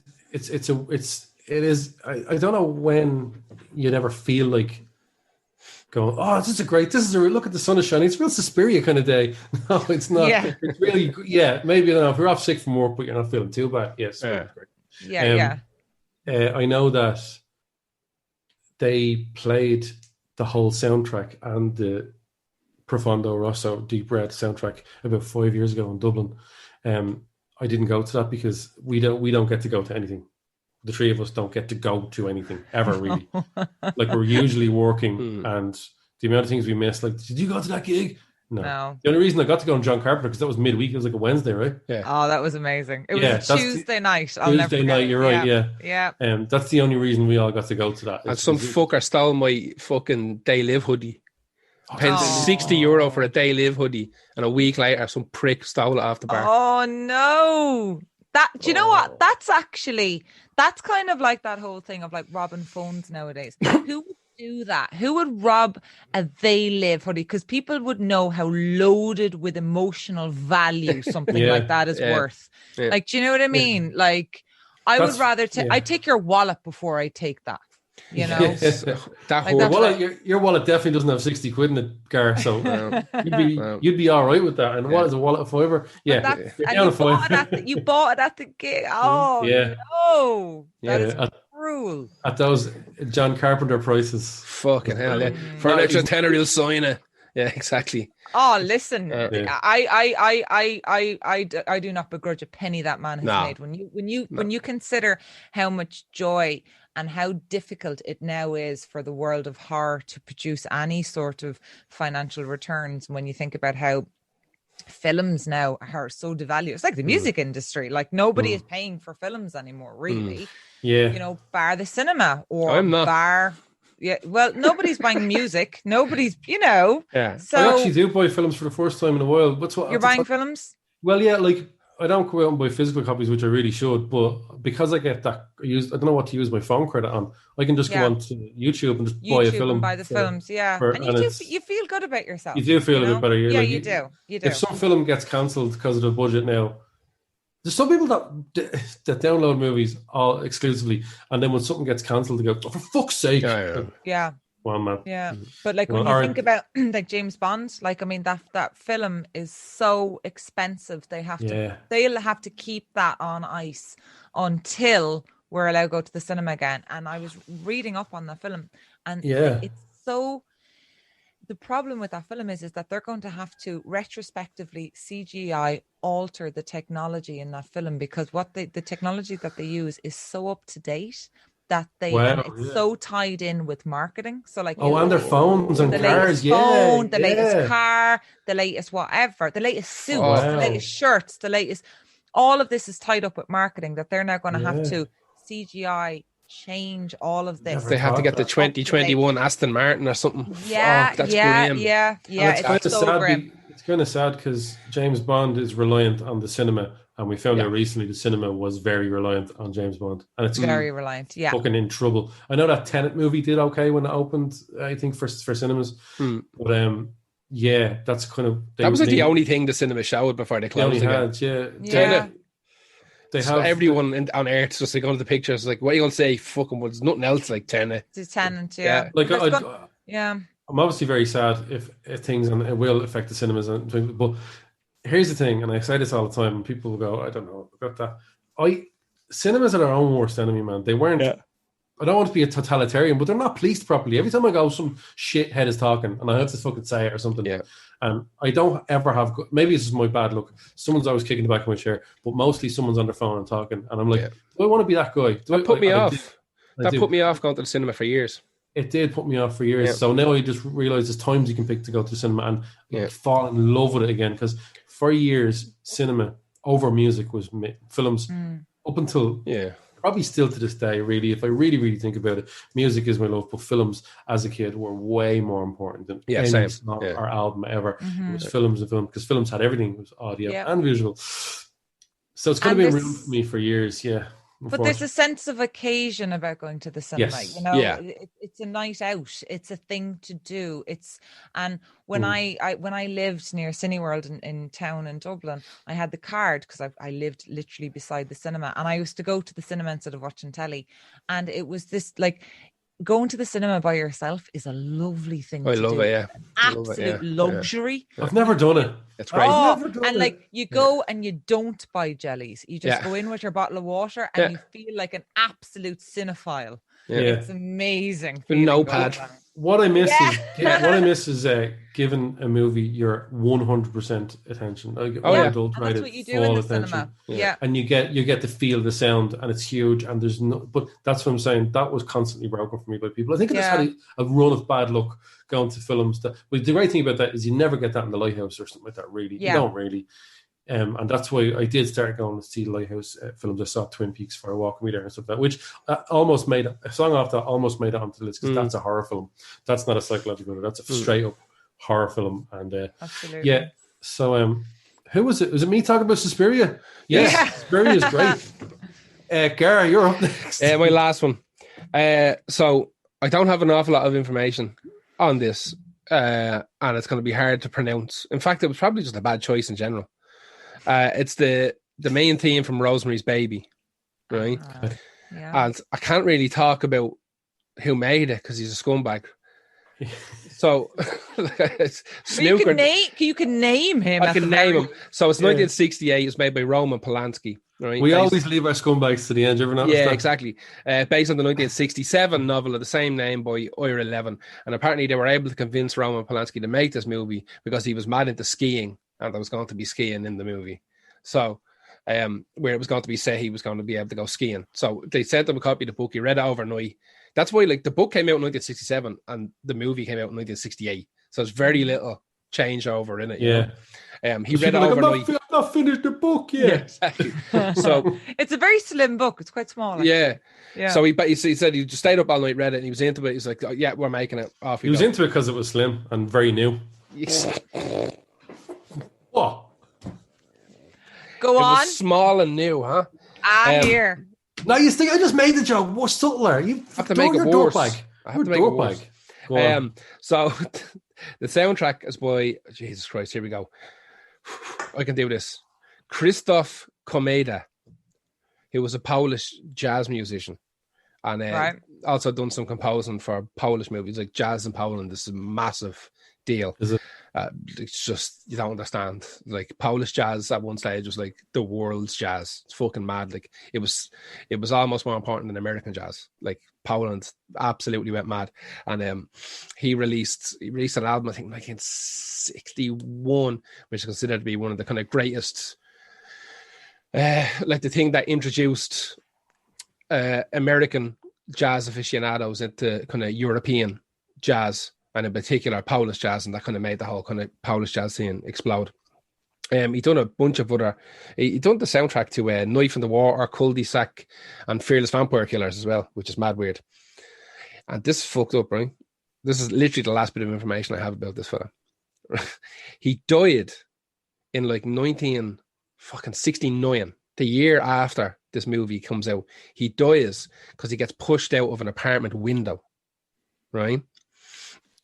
He gets pushed out of an apartment window by a guy called Marek Klasko, who is a screenwriter from Poland as well. This is in Los Angeles.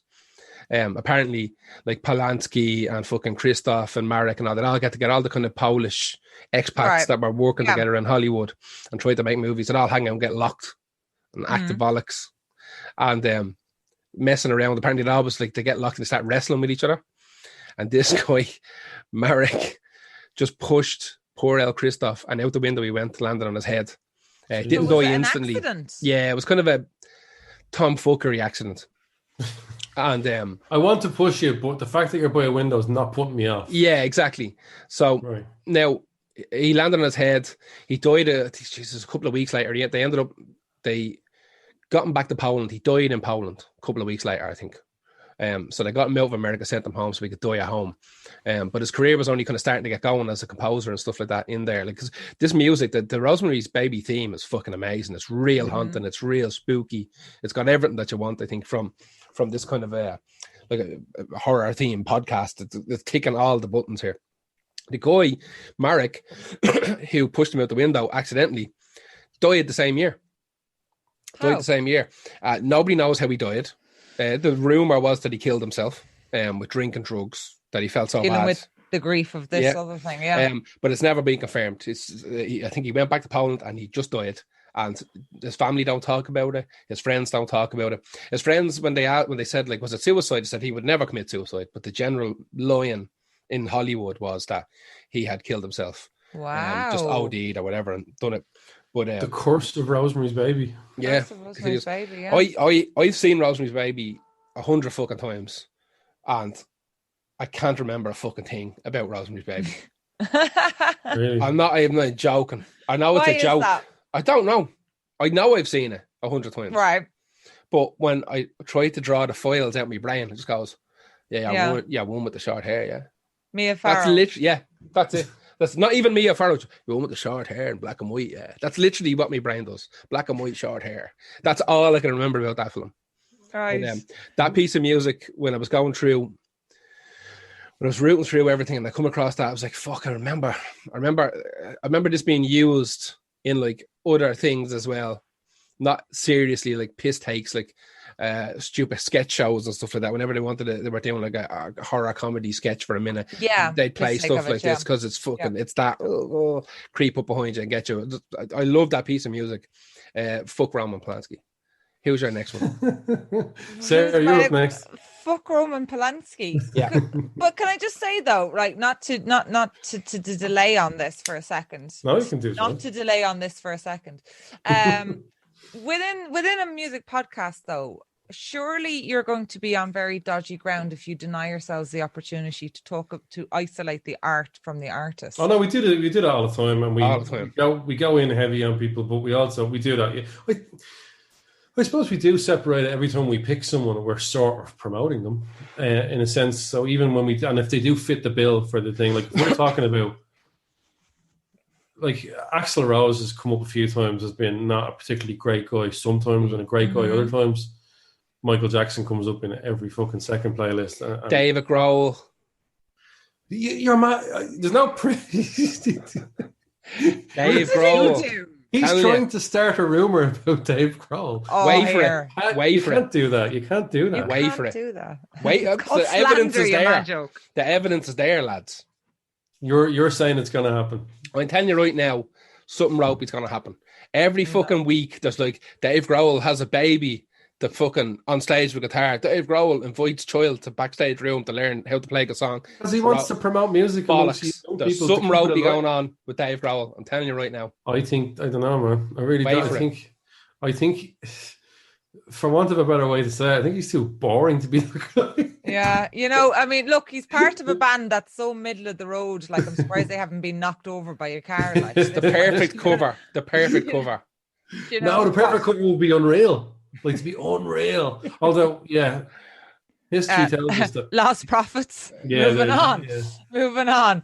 Right. So Sorry, go on. Little dwarf words. Right. Okay. So now that we've settled that argument kind of about separating the art from the artist, I still would recommend everybody go out and watch Rosemary's Babies. It's one of those kind of pivotal horror films that you need to stock in there, along with Suspiria as well. It's just an incredible film, extremely problematic from a 21st century perspective, a little bit of kind of like weird rapey things going on, and a devil baby, but definitely one to watch. So my last also pick, especially with movies in general, there's also an awful lot of other people working on that film that you shouldn't deny their absolutely art, absolutely no, but the actual narrative has got that weird rape scene in it. Like, well, honey, you were asleep and I just thought I'd do it. Okay, honey. So it's really kind of weird. Really kind of weird. You've blanked that from your memory, Gar, I think. Right, okay, so my last pick is probably, if in isolation from Romero, is probably my favorite horror film of all times.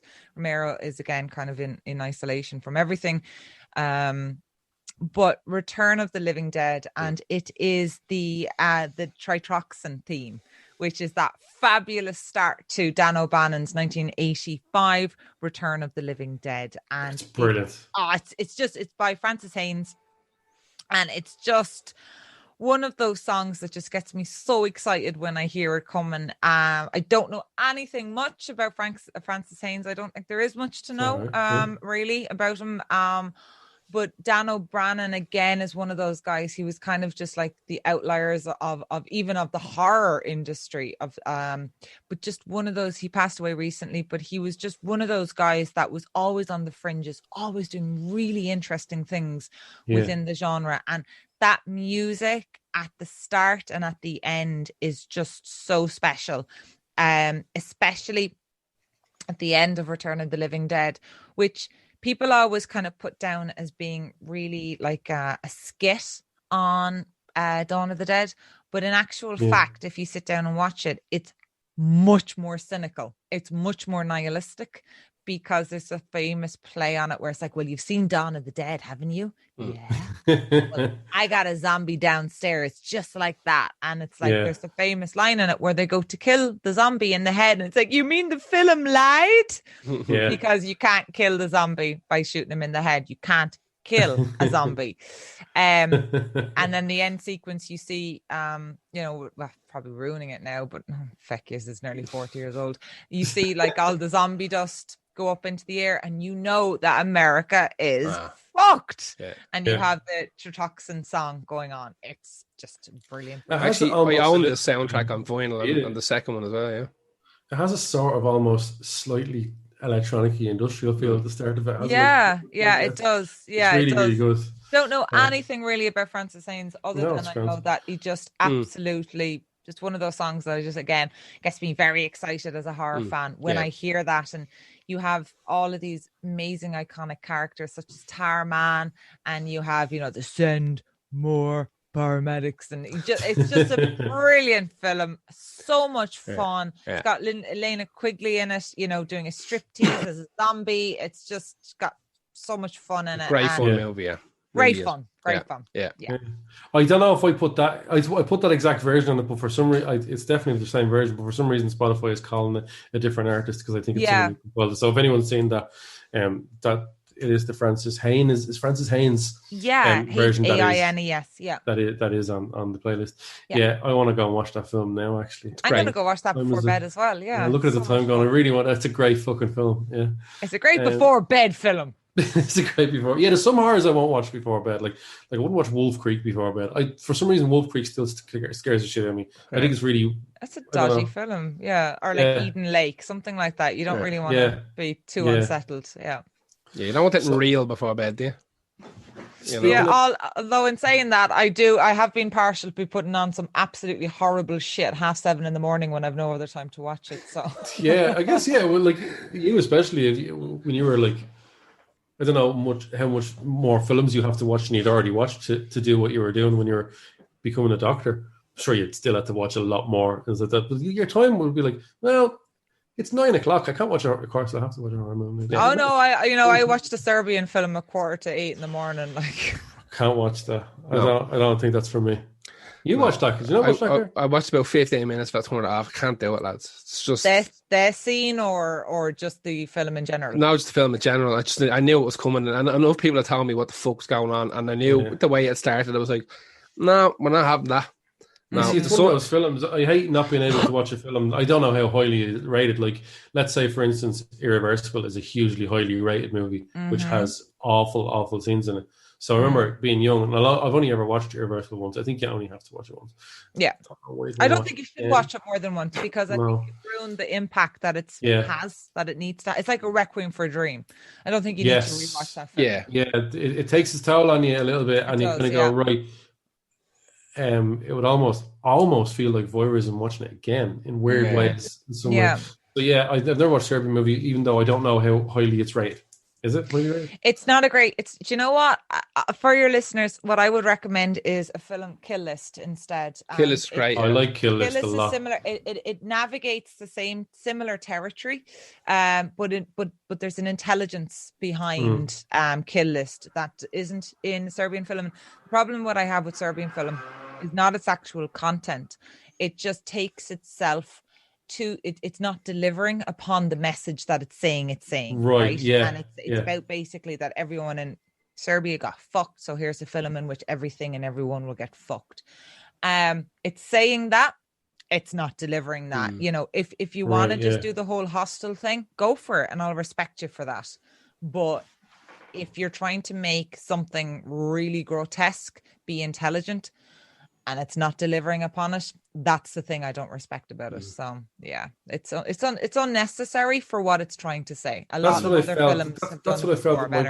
I'd hate to sit down and go through that for it to not get a great film or something that I needed to see. Exactly. It's not worth the assault on the senses, to be brutally honest with you. Yeah.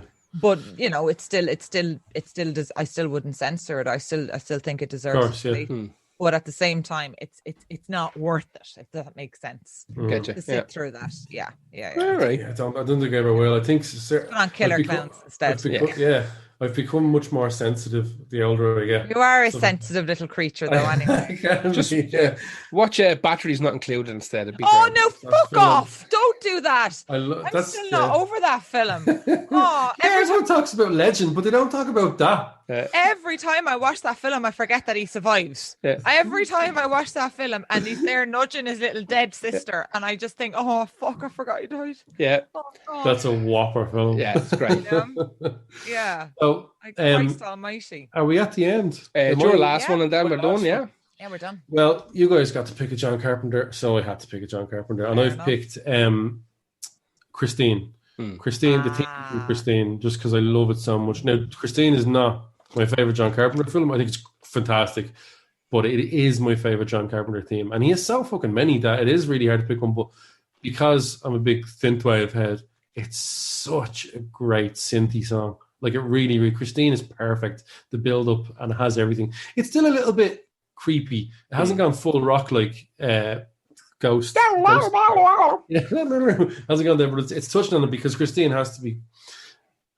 It's interspersed with rock songs like George Thorogood and ABBA and stuff on it. Like, and I think Little Richard is on the soundtrack as well. So it fits in with it, and it's God. I love playing it when I'm DJing.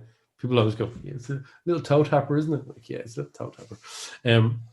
It's about it's a movie about the car that kills people. It can repair itself. It's on paper doesn't sound like it could ever be a great film, but it is. It just is because the way it's handled, the way it's directed, and the way it's written. So you're talking Stephen King and you're talking John Carpenter together, and is a pretty good success. I think it made twice the amount of its budget and stuff like that, and it did review quite well as well. I think it reviewed quite well because it was Stephen King involved in it as well. I think if that was just John Carpenter, people would have went, "No, I didn't like it." It was like, "Oh, Stephen King was involved. Oh, maybe this Carpenter guy has got something going for him." Like, yeah, okay, you know what I mean. But I really do like it.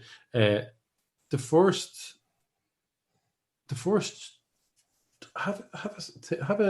John Carpenter wasn't.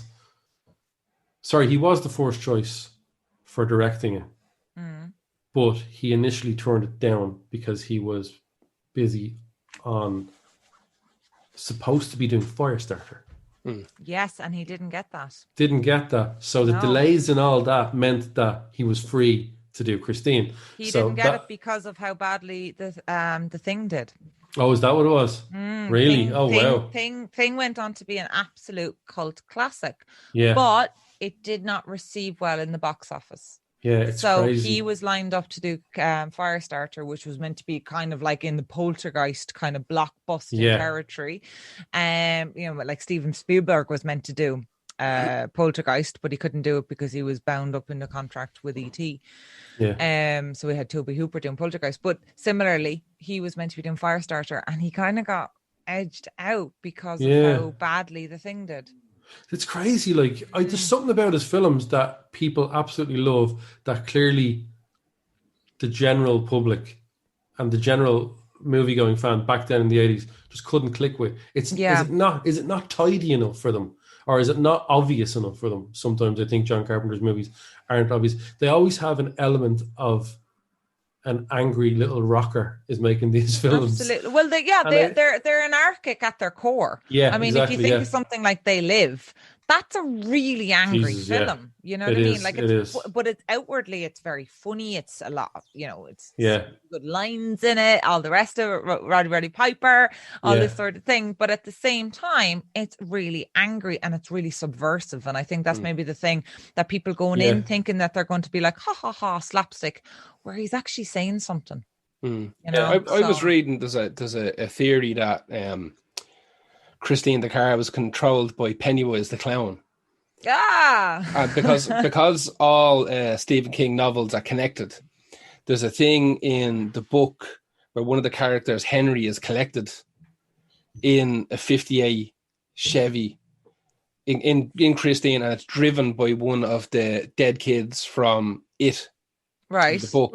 Right. What's his name? Butch Huggins or something like that. Yeah. And what Christine actually is, though. No, it's just a bit. It's because King has the spine of the Dark Tower. That every single novel and story is like a layer or a floor in the Dark Tower.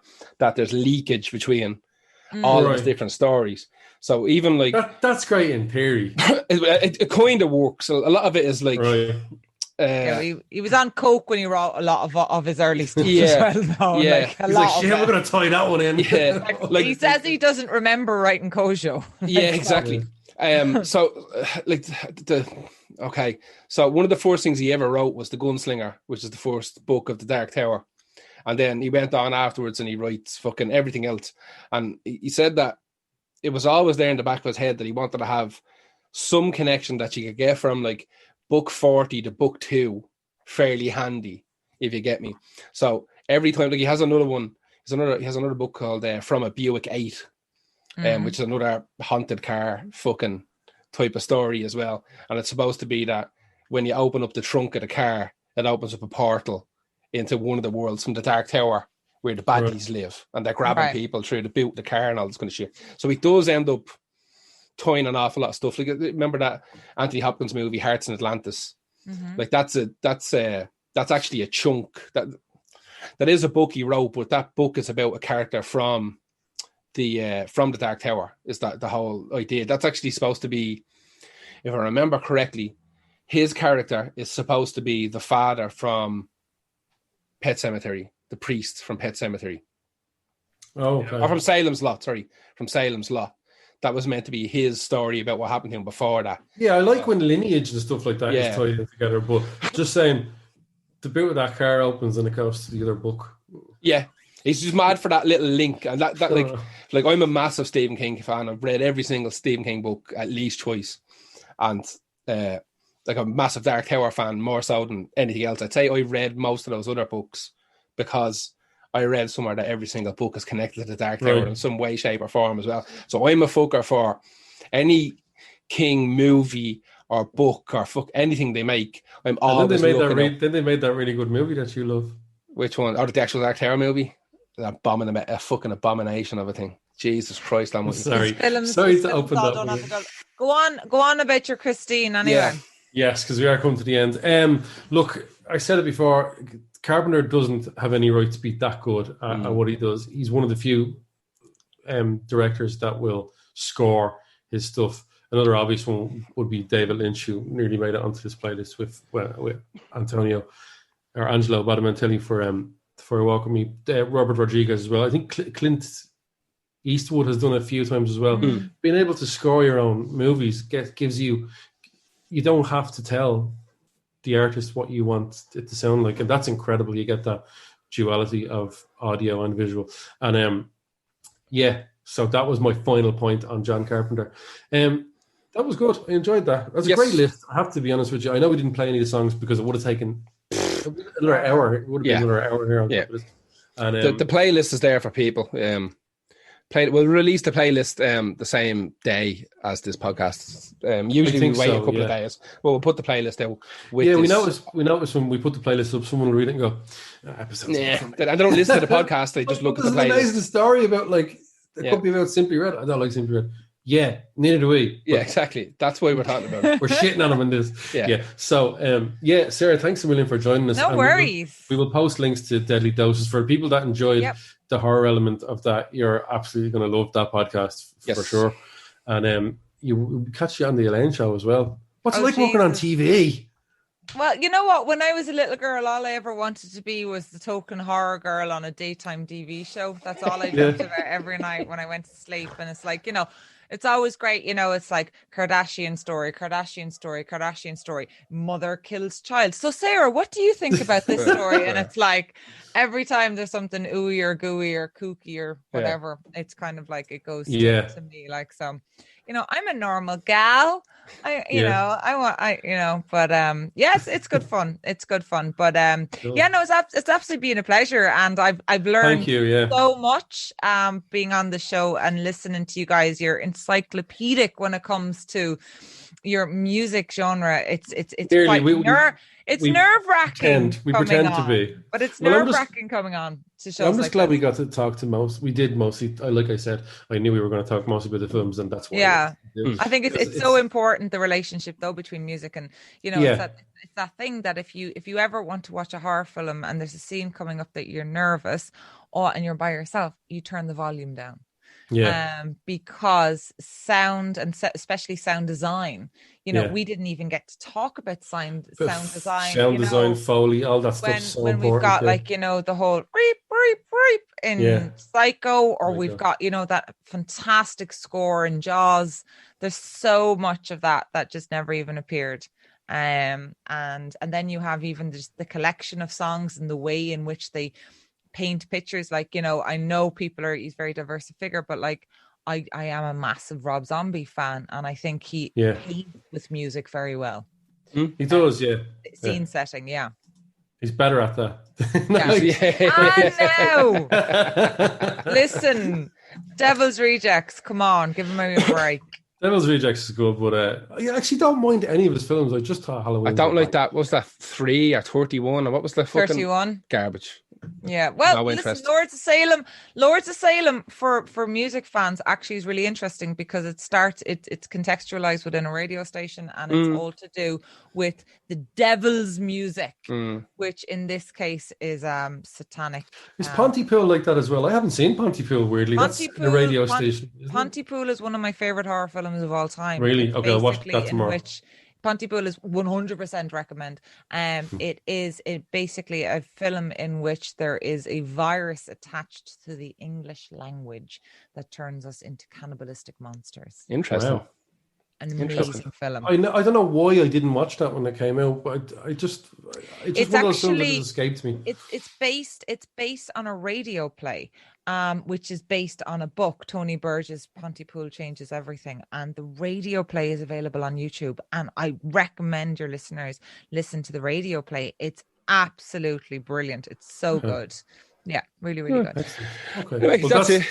Everyone's like, I think after this, everyone's going to be like, I have things to watch.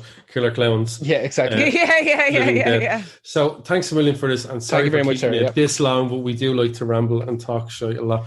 And I'm sure, and good luck with the podcast again. Absolutely. Thank you. It's fantastic, and we'll stick up links to Deadly Doses, which you will absolutely love if you liked any of the waffle that we gave today. Thank you. And thank you very much. Do want to give the info about our So what we do, I can't believe there's a fucking camera on me. We do the podcast every week. We do a live show every Saturday night. If you want to support us, you can go to patreon.com/Lost Art Podcast. That's a subscription-based service. It's €5 a month. You can subscribe for a month, now fuck off, or you can keep it on there. Do whatever you want. Then we've got ko-fi.com/Lost Art Podcast, and that allows you to tip us in €3 and $3 increments. All the information is up on lostartpodcast.com. Yeah. Can I have some more? Exactly. I spilled my glass of water and I've no more now till tomorrow. So go to Patreon. Patreon.com/Lost Art Podcast. And we will see you guys again next week. Thank you very much. Good night. Thanks. Thanks a million, lads, for having me.